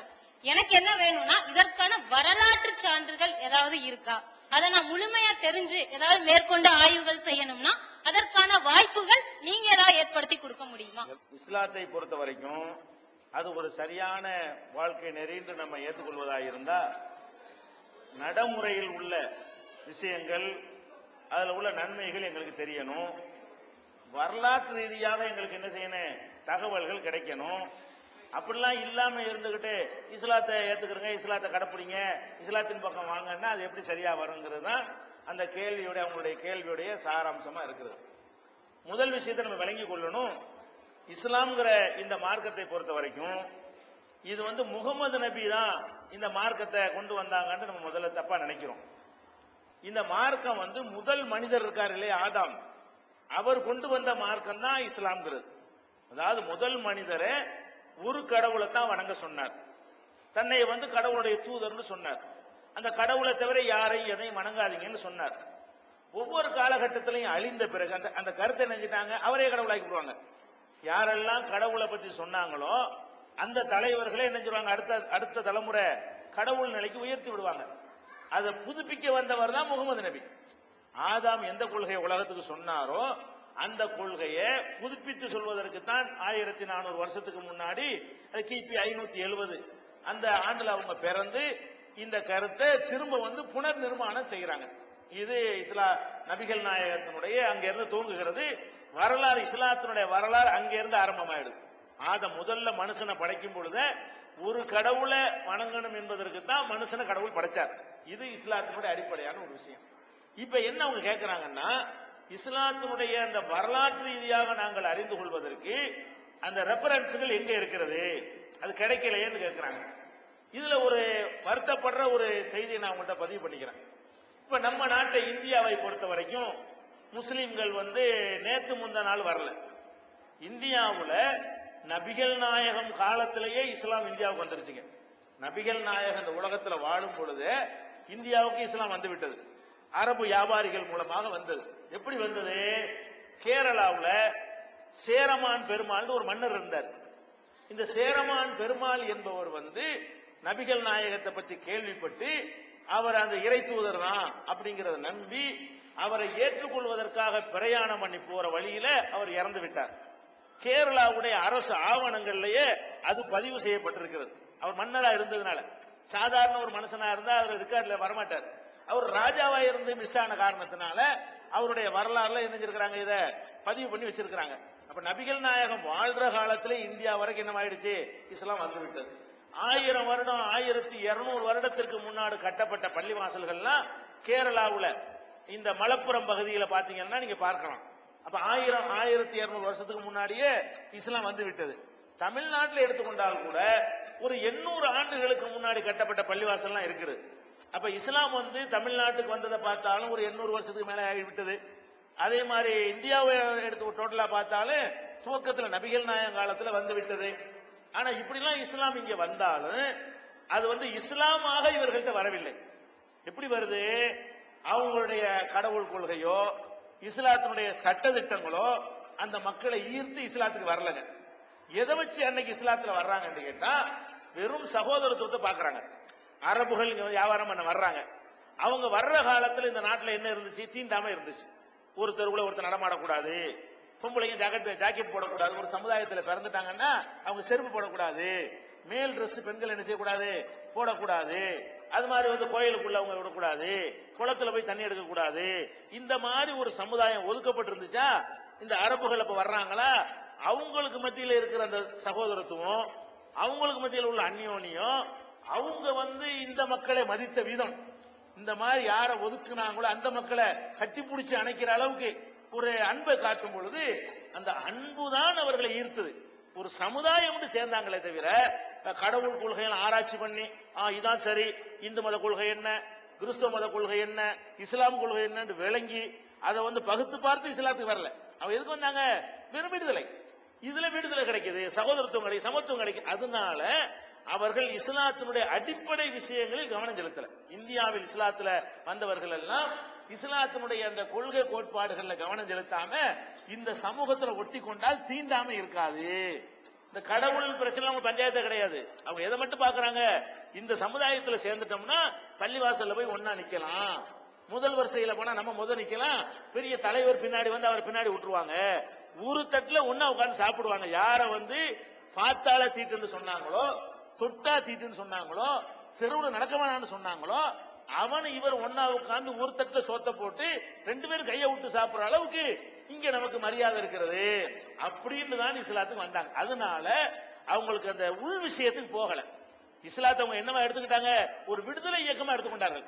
ஒரு ஆன்மீக நெறியாக எடுத்துக்கொண்டு இஸ்லாத்துக்கு வராம ஒரு விடுதலைக்கான ஒரு இயக்கம், விடுதலைக்காக இந்த பெரியார்லாம் பேசினார்ல, அதை ஆதரிச்சு சில பேர் போனாங்க இல்லையா, அந்த அளவில் தான் அவங்க இஸ்லாத்தை வழங்கி இருந்தாங்க. அதனால குர்ஆன் இருக்குல்ல, அதை கூட தமிழ்ல மொழிபெயர்க்கல. 50 வருஷத்துக்கு முன்னாடி வரைக்கும், 50 வருஷத்துக்கு முன்னாடி உள்ள எங்க தகப்பனார் பாட்டனார் காலத்துல போனீங்கன்னா குர்ஆன் தெரியாது. முஸ்லிமா இருப்பாங்க, அந்த அரபுல குர்ஆன் இருக்கு, அரபுல உட்கார்ந்து அர்த்தம் தெரியாம வாசிப்பாங்க, அதை வாசிக்க மட்டும் கத்து கொடுத்துருவாங்க, அர்த்தம் தெரியாம வாசிக்கிறது, ஆனால் அதனுடைய மீனிங் தெரியாது. அப்ப எங்க பாட்டன் எங்க முப்பாட்டன் 1000 வருஷமாக முஸ்லிமா இருக்கிறார்கள், குர்ஆன் என்ன சொல்ல அவர்களுக்கு தெரியவில்லை. இன்னும் சொல்ல போனா சில மத குருமார்கள் என்ன பண்ணிட்டாங்க, இந்த அறியாமையை பயன்படுத்தி கொண்டு பிற மதத்தில் இருக்கக்கூடிய புரோகிதம், பிற மதத்தில் இருக்கக்கூடிய சடங்குகள் எல்லாம் உள்ள நுழைச்சாங்க. திதி தவசம்னா பாத்தியா கத்த முடியும், உங்களை அதே மாதிரி அதே கான்செப்ட்ல உள்ள என்ன எங்க சமுதாயத்துல நுழைச்சாங்க. நுழைச்சு இந்த மாதிரி ஏமாத்தின காரணத்தினால அந்த குர்ஆனை மொழிபெயர்த்து கொடுத்தால் நம்முடைய புரோகிதம் ஆட்டம் கண்டுரும், நம்ம இந்த மக்களை கையில வச்சுக்கிற முடியாது, இவர்களை ஏமாத்தி நம்ம வந்து சம்பாதிக்க முடியாதுங்கிறதுக்காக வேண்டி ஆங்கிலம் அதாவது வேற மொழியில மொழிபெயர்க்கிறது ஹராம்ட்டாங்க. ஹராம்னா பாவம், குர்ஆனை தமிழ்ல மொழிபெயர்க்கிறது ஹராம்னு சொல்லிவிட்டாங்க. அப்ப ஒரு 50 ஆண்டுகளாகத்தான் இந்த குர்ஆனையே தமிழ்ல மொழிபெயர்க்கணுங்கிற ஒரு கருத்து லேசா முளைக்குது. அது குர்ஆனை இப்பதான் மொழிபெயர்க்கிறான், மத்த புக்கு எப்ப மொழிபெயர்ப்பான்? குர்ஆன் எங்க இஸ்லாமிய வரலாறுல அரபு மொழியில் 50 நூல்கள் இருக்கிறது, ஆங்கிலத்தில் அவ்வளவு நூல்கள் இருக்கிறது. நீங்க இணையதளத்துல போய் இஸ்லாம்னு போய் உள்ள நுழைஞ்சீங்கன்னு சொன்னா அவ்வளவு நூல்கள் ஆங்கிலத்தில் எடுக்கலாம். தமிழ்ல எடுத்து பாத்தீங்கன்னு சொன்னா நாங்க இந்த 25 வருஷமாக பிரச்சாரம் பண்ண பிறகு வெளியிட்ட அந்த நூல்கள் தான் இஸ்லாத்தை பத்தி சொல்லக்கூடிய நூல்களாக உங்களுக்கு கிடைக்குமே தவிர துவக்க கால அந்த வரலாறுகள் போக்குவரத்து எதுவுமே தெரியாமல் இருட்டடிப்பு செஞ்சுட்டாங்க. அப்ப இப்ப சொல்ல போனால் இப்பதான் இஸ்லாம் கொள்கை அடிப்படையில் மக்கள்கிட்ட போயிட்டு இருக்குது. அப்ப இனிமே தான் அதெல்லாம் போடுவாங்க. தமிழ் மொழியில புக்கா போடுவதா இருந்தாலும் சரி, முதல்ல குர்ஆனை போடணும், அதை வாசிக்கக்கூடியவனை அவனை உருவாக்கணும், அதுக்கு பிறகு அடுத்தடுத்து அவனை தேட்டம் உண்டாகணும். அப்ப ஹதீஸ் சொல்லக்கூடிய நபிகள் நாயகத்தினுடைய பொன்மொழிகளை போடணும், அப்பெல்லாம் வரலாறுகளை போடணும். அதெல்லாம் போடுவதற்கு தமிழ் மொழியில இந்திய மொழிகள்ல அந்த வாய்ப்புகள் கிடையாது. உருது மொழியில ஓரளவுக்கு கொஞ்சம் நிறைவடைந்திருக்கிறார்கள், மலையாள மொழியில ஓரளவுக்கு நிறைவடைந்திருக்கிறார்கள், தமிழ் மொழியில ரொம்ப பின்தங்கி இருக்கிறார்கள். ஏன்? இது வெறும் விடுதலை இயக்கமாகவே இது என்ன செஞ்சிருச்சு, மக்கள் மத்தியில் வைக்கப்பட்டு விட்டது. இப்ப அது கிடையாது. இப்பதான் நாங்க பேசுறோம்ல, இப்ப அறிவுபூர்வமா நீங்க கேள்வி கேட்கறீங்க, வெறும் விடுதலை டாபிக் எங்க பேசிட்டு இருக்கிறோம் இல்ல, அறிவுபூர்வமா கேட்கறீங்க, அறிவுபூர்வமா ஆன்சர் பண்றோம். இந்த மாதிரியான ஒரு விஷயமே இப்ப ஒரு 25 வருஷமா தான் தமிழ் மக்களுக்கு. அதனால உங்களுக்கு தமிழ்ல தான் இதெல்லாம் கிடைக்காத தவிர ஆங்கிலத்தில் உங்களுக்கு தேவை என்று இருந்தால், நீங்க படிக்கக்கூடியவர்களாக இருந்தால் அவ்வளவு ரெஃபரன்ஸ் எங்க தலைமைக்கு நீங்க ஒரு கடிதம் போட்டா போதும், என்னென்ன நூல்கள் எங்கெல்லாம் இருக்குது, எதை பத்தி உங்களுக்கு நூல் வடிவில் உங்களுக்கு வேணும், எல்லாம் ஆதி காலத்து சயின்ஸ்ல இருந்து ஒவ்வொரு காலத்திலையும் ஐரோப்பா இருண்ட கண்டமா இருந்துச்சு, அப்பவே அறிவு ஒளி ஏத்துனது யாரு? முஸ்லிம் சமுதாயம் தான். ஐரோப்பாவுல காட்டு மிராண்டிகளை வாழ்ந்தான, அப்பவே அறிவு ஒளி ஏத்தி விண்வெளியில போய் இந்த சூரிய சந்திரனுடைய கணக்குகளை எல்லாம் போட்டு சாதனை படைச்சவங்க யாரு? எங்க மருத்துவத்துல அவிசன்னா இருந்தாரு, அலி இப்னு சீனான்னு நாங்க சொல்லுவோம். அவிசன்னான்னு சொல்லக்கூடியவருடைய அவருடைய மருத்துவத்துக்கு நிகரான ஒரு மருத்துவம் இன்னைக்கு இருக்குதா? அதான் இன்னைக்கு மருத்துவ உலகத்துக்கு கைடா இருந்து கொண்டிருக்குது. அதெல்லாம் வரல, மக்களுக்கு போய் சென்றடையவில்லை. நீங்க அல்ஜிபுரா கணக்கு இல்லாம இன்னைக்கு உலகத்துல வாழ எந்த ஒரு டாபிக் எடுக்க முடியுமா? இந்த அல்ஜிபுராவை கண்டுபிடிச்சது யாரு? இந்த உலகத்துக்கு வழங்கினது முஸ்லிம் தான் கண்டுபிடிச்சாங்க. இது மாதிரி பெரிய பெரிய விந்தைகள் எல்லாம் இந்த சமுதாயத்தின் மூலமாக உலகத்துக்கு கிடைச்சிச்சு. ஆனால் இங்க வரவில்லை. நம்ம வாழ்ற பகுதியில் என்ன வரல. இன்னும் சொல்ல போனா உலகத்திலங்க இஸ்லாம் மதத்துக்கு இருக்கிற அளவுக்கு நூல்கள் எந்த மதத்துக்கும் கிடையாது. அரபு மொழியில எடுத்துக்கிட்டீங்கன்னு சொன்னா, அரபு மொழியில நூலகத்துக்கு எடுத்தீங்கன்னா பல லட்சக்கணக்கான நூல்கள் இருக்கு. அவ்வளவு எழுதி வரைஞ்சு எழுதி இருக்கிறாங்க. நம்ம தமிழுக்கு வரல. தமிழ் மொழியில என்ன இல்ல, குர்ஆன் இப்பதானே வந்திருக்கு. குர்ஆன் தமிழ் மொழியில வர்றதுக்கு 1400 வருஷம் ஆயிருக்குது. அப்ப இப்ப கொஞ்சம் பாஸ்டா எல்லாம் போய்கிட்டு இருக்கிறது. உங்களுக்கு எல்லாம் கிடைக்கும், விரைவில் கிடைக்கும். முயற்சி பண்றோம். குர்ஆன் விளங்கலைங்கிறீங்கல்ல, அதுக்கு தான் என்ன பண்ணிருக்குன்னா, இப்ப நாங்க மொழிபெயர்த்திருக்கிறோம் விளங்குறதுக்காக வேண்டிய, விளங்காம இருக்கிறதுக்காக வேண்டி அதுக்கு ஒரு நடையை வைத்துக் கொண்டு மொழிபெயர்ப்பார்கள். இப்ப நாங்க உங்களுக்கு தந்திர குர்ஆனை படிங்க, ரொம்ப எளிமையான ஒரு தமிழ்ல விளக்கம் தேவைப்படுற இடத்துல நோட்ஸ் நம்பர் போட்டு பின்னாடி குறிப்பு கொடுத்து முஸ்லிமுக்கு விளங்க, முஸ்லிம் அல்லாததுக்கு விளங்க, அந்த மாதிரி பண்ணிருக்கோம். இதுக்கு நீங்க அப்படி சொல்ல மாட்டீங்க, அவ்வளவு தெளிவா இருக்கு. நீங்க பாருங்க, கொடுத்தாச்சா உங்களுக்கு? அந்த தமிழ் குர்ஆனை பாத்துக்கிறேன். ஒரு மனிதன் வாழும்போது நல்லவனாக வாழ வேண்டும் என்பதற்காக சொர்க்கம், அவன் இறந்த பிறகு சொர்க்கம் நரகம்னு இருக்குது. அவன் பூமியில வாழ்ந்தான்னு சொன்னா, நல்லபடியா வாழ்ந்தான்னா அவன் சொர்க்கம் போய் நல்ல முறையில் இருப்பதாகவும், அவன் கெட்டது செய்தால் நரகத்தில் போய் வேதனைப்படுவதாகவும் இருக்கிறது. அப்ப படைக்கப்பட்ட ஒருவன் உடைய உடம்பு மண்ணிலேயே புதைக்கப்படுகிறது, சிலருடைய உடம்பு எரிக்கப்படுகிறது. அப்போ எந்த உடம்பு போய் சொர்க்கத்தில் அனுபவிக்கிறது, எந்த உடம்பு போய் நரகத்தில் வேதனைப்படுகிறது? அதாவது அவர் என்ன கேட்கிறாருன்னா, ஒரு மனிதன் இந்த உலகத்தில் நல்லவனாக வாழ்ந்தால் இந்த இறந்த பிறகு திரும்ப கடவுள் எழுப்பி அவருக்கு சொர்க்கத்தை கொடுப்பாரு. கெட்டவனா வாழ்ந்தார்னு சொன்னா அவருக்கு நரகம் கிடைக்கும் மார்க்கத்துல சொல்றீங்க. இப்ப சில பேரை புதைச்சு போடுறாங்க, சில பேரை எரிச்சு சாம்பலாக்கி போடுறாங்க. அது எப்படி, எந்த அடிப்படையில, யாரை உயிராக்குறது, எப்படி உயிராக்குறது? அதான் அவருடைய கேள்விங்க.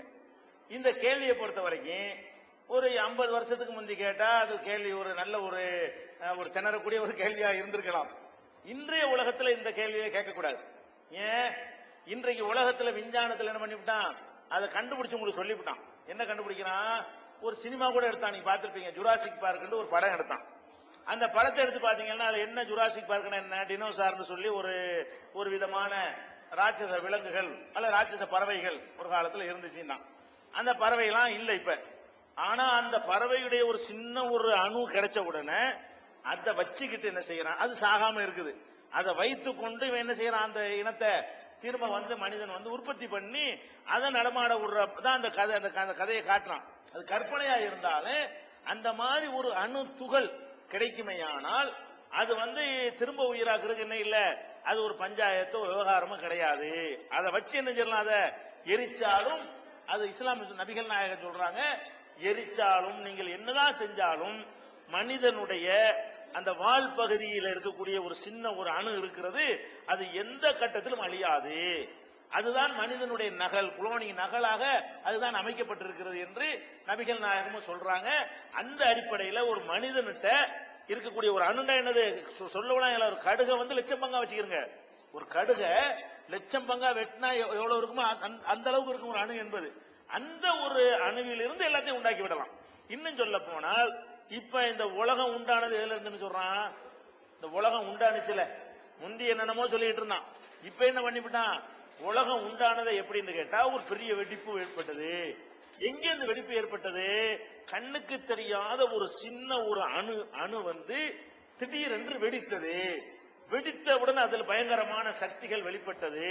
அந்த சக்திகள் வெளிப்பட்டதனுடைய விளைவாகத்தான் சூரியன், சந்திரன், பூமி எல்லாமே அதுல இருந்தா வச்சுக்கிறான். ஒரு அணுதான், அது உள்ளதான் மூட்டுமே இருந்துச்சுங்கிறான். அப்ப இப்படி இப்ப என்ன செஞ்சிட்டான், பெருவெடிப்பு கொள்கைக்கு முதல்ல வியாழன் மாதிரி பெரிய கோளா இருந்து வெடிச்சுன்னு சொன்னான். அதை இப்ப மாத்திட்டு என்ன பண்ணிட்டான், ஒரு அணுதான் வெடித்தது, அணுவில் தான் இவ்வளவு அடங்கி இருந்துச்சுன்னு இப்ப என்ன செஞ்சிட்டான், கண்டுபிடிச்சுட்டான். அப்ப நம்ம என்ன வழங்கணும், ஒரு மனிதனுடைய ஒரு சின்ன அந்த அணு அழியாமல் இருக்குமையானால், அதில் எரிச்சாலும் அழியாம, அவனை போட்டு புதைச்சாலும் அழியாமல் இருக்குமையானால், அதிலிருந்து திரும்ப அவனை என்ன செஞ்சிட முடியும், உண்டாக்கிட முடியும் அப்படிங்கிறது இஸ்லாத்தோட நம்பிக்கை. இன்னொன்னு நீங்க பார்க்கணும், எந்த ஒரு பொருளையுமே முதல்ல படைக்கிறது தான் கஷ்டம். இந்த மைக் இருக்குன்னு வைங்களேன், இப்படி ஒரு ஐடியாவே இல்லாத காலத்துல இந்த மைக்கை கண்டுபிடிக்கிறது எவ்வளவு கஷ்டப்பட்டிருப்பான். இந்த மைக்கில் என்னென்னலாம் வச்சா சத்தம் கேட்கும், சத்தத்தை எப்படி பெருக்கி தரும், அதை மாத்துவான், இதை மாத்துவான், அப்படி என்னென்னமோ பண்ணிக்கின்னு பார்த்து கடைசி என்ன இப்படி ஒரு ஃபார்முலாவை கண்டுபிடிச்சுட்டான். கண்டுபிடிச்ச பிறகு என்னவாயிரும், சும்மா இட்லி ஊத்தி எடுக்கிறோம், ஊத்தி எடுக்கிறான். இப்ப மைக்கெல்லாம் என்னது, அது மிஷினை தயார் பண்ணி வச்சுக்கிட்டு, அச்சு தயார் பண்ணி வச்சுக்கிட்டு ஊத்தி எடுக்கிறான். இப்ப 2வது தடவை 3வது தடவை இதே மாதிரி செய்யறது கஷ்டம் கிடையாதுங்க. ஃபர்ஸ்ட் செய்யறான் பாருங்க, அதான் ரொம்ப கஷ்டமானது. இந்த செல்போன் முத கண்டுபிடிச்சான். இப்ப என்னது, கண்டுபிடிச்ச காலத்துல என்ன, ஒரு செல்போனுடைய விலை 45,000 ரூபாய். ஒரு செல்போனுடைய விலை இவ்வளவு பெருசா இருக்காது, 45,000 ரூபாய். 1 மணி நேரம் பேசுறதுக்கு $14 போட்டாங்க. ஒரு நிமிஷம் பேசுறதுக்கு எவ்வளவு ரூபா, 14 ரூபாய் இல்ல, $14 இப்ப ரேட்டு போட்டாங்க. இப்ப என்ன ஆச்சு, சும்மா இப்படி வந்துருச்சு, சும்மா போட்டு தள்ளுறான் அவன் பாட்டுக்கு. வகை வகை 1000 ரூபாய்க்கெல்லாம் செல்போன், 500 ரூபாய்க்கெல்லாம் செல்போன், அந்த மாதிரிலாம் வந்து விட்டது. அப்ப எதுக்கு நான் சொல்றேன்னு கேட்டா, ஒரு ஃபார்முலாவை ஃபர்ஸ்ட் செய்யறதுக்கு பாருங்க, அது எப்போதுமே கஷ்டமானது. அது செகண்ட் தடவை அதையே உருவாக்குறது என்ன இல்ல, கஷ்டமானது கிடையாது. அப்ப நீங்க என்ன பண்ணணும்னு கேட்டா, மனிதர் நம்ம எல்லாம் இருக்கிறோம், நம்ம இருக்கிறோமா, நம்ம நீங்க உங்களுக்கு எத்தனை வயசு தம்பி ஆகுது, 19 வயசு ஆகுதா? ஒரு 20 வச்சுக்கிறோமே, ஒரு 25 வருஷத்துக்கு முந்தைய என்ன எங்க இருந்தீங்க நீங்க? எங்கேயுமே இல்ல. அப்ப 19 வயசு 20 வயசு உடைய இந்த சகோதரர் வந்து ஒரு 25 வருஷத்துக்கு முன்னாடி எங்க இருந்தீங்க? எங்கேயுமே இல்ல. எதுவா இருந்து எதுவாவும் இல்ல. அப்ப நீங்க கற்பனையே பண்ண இயலாது. உங்க தகப்பனாரும் தாயும் கல்யாணம் பண்ணாம இருந்தாங்கன்னு வைங்க, இன்னும் சொல்லவே இயலாது. நீ எங்கவா இருந்தீங்க? அப்ப சொல்லவே இயலாது. கல்யாணம் பண்ணிட்டா கூட அது ரெண்டும் சேர்ந்து சொல்ல முடியும். அவங்க யார இவங்க யாராண்டு இருந்த காலத்துல எடுத்து பாத்தீங்கன்னா நீங்க எதுவாகவும் இருக்கவே இல்லை, எங்கேயும் இருக்கவே இல்லை. இப்படி உங்களுடைய தோற்றம் எதுவுமே இல்லாத ஒரு நேரத்துல உங்களை வந்து இப்படி வடிவமைக்க ஒருவருக்கு முடியுது என்று சொன்னால், இப்ப உங்களை பார்த்தாச்சு. இப்ப ரெண்டாவது உங்களை படிக்கிற கஷ்டமா? இப்ப படிச்சிருக்கிறது கஷ்டமா? இத பார்த்துட்டு மறுபடி படிக்கிறது கஷ்டமா? மறுபடி படிக்கிறது கஷ்டம். இப்பதான் உங்களை பார்த்தாச்சே, பார்த்தா அதே மாதிரி செஞ்சிடலாமே. அப்ப பார்க்காத நேரத்தில் உங்களுக்கு ஒரு வடிவம் கொடுத்து இவ்வளவு மூளை கண்ணு பார்வை சின்ன சின்ன அணுக்களை வச்சு என்னென்னமோ சாதனைகள்லாம் நமக்குள்ள அடங்கி இருக்கிறது.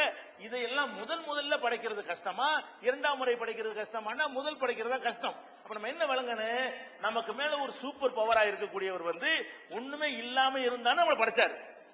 எதுவுமே இல்லையே, எரிச்சு சாம்பலாவா ஆயிருந்தேன். நம்ம பார்வை பத்தி ஒண்ணுமே இல்லை. ஆனா அவருக்கு என்னமோ ஒண்ணு இருக்கிறது. அவருக்கு கடவுளுடைய கண்ட்ரோல் என்ன இருக்குது, ஒண்ணு வச்சிருக்கிறாரு. அது நமக்கு தெரியாது. அது செங்கிலியா வந்துகிட்டு தான் இருக்கிறது. அப்ப அந்த மாதிரி வந்து உதாரணமா உங்கள்ட்ட இருந்து ஒரு 10 புள்ள பிறக்க போகுதுன்னு வைங்க, அது உங்களுக்குள்ள இருக்குது, உங்களுக்கு தெரியாது. உங்கள வரப்போ வருது. அப்ப எங்கேயோ மறைத்து வைத்து என்ன செய்யறாரு அவரு, அவர் வேடிக்கையை ஆட்டிக்கிட்டு இருக்காரு. கடவுள் அந்த வேலையை செஞ்சுக்கிட்டு இருக்கிறாரு. நம்ம என்ன விளங்கணும், கடவுள்னா யார்? நீங்க மனிதன் மாதிரி கடவுள் இருக்கானா இல்லையான்னு முடிவுக்கு வந்துடணும். முடிவுக்கு வந்து விட்டோம் என்றால் கடவுள் யாரு, என்ன வேண்டாம் அவர் செய்ய முடியும். மனிதனுக்கு வந்து எந்த ஒரு பொருளையும் உற்பத்தி பண்ணவே இயலாதுங்க. மனிதனுக்கு வந்து உலகத்துல எந்த பொருளையும் மாற்றத்தான் முடியும். இன்னைக்கு இந்த அறிவியலுடைய முடிவு என்னது, ஒரு பொருளை இன்னொரு பொருளை மாற்ற முடியுமே தவிர இல்லாத உண்டாக்க இயலுமா? முடியாது.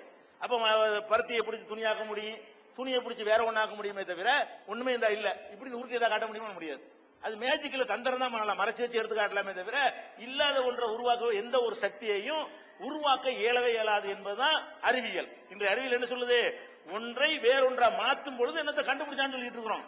எதையுமே நம்ம மனுஷன் உண்டாக்கவே இல்லை. இருக்கிறது என்ன செய்யறான், இதற்கு ஆட்டத்துக்கு மாட்டில போறான், மாட்டத்துக்கு ஆட்டில போறான், புதுசா இன்னொரு படைப்பா என்ன செய்யுது மனுஷனுக்கு தெரிகிறது. நம்ம எல்லாமே மாற்றி அமைப்பதன் மூலமாகத்தான் பொருள்களை உண்டாக்கிட்டு இருக்கிறோம். அது மனுஷன். கடவுள் வந்து ஒண்ணும் இல்லாட்டாலும் உண்டாக்குவார்.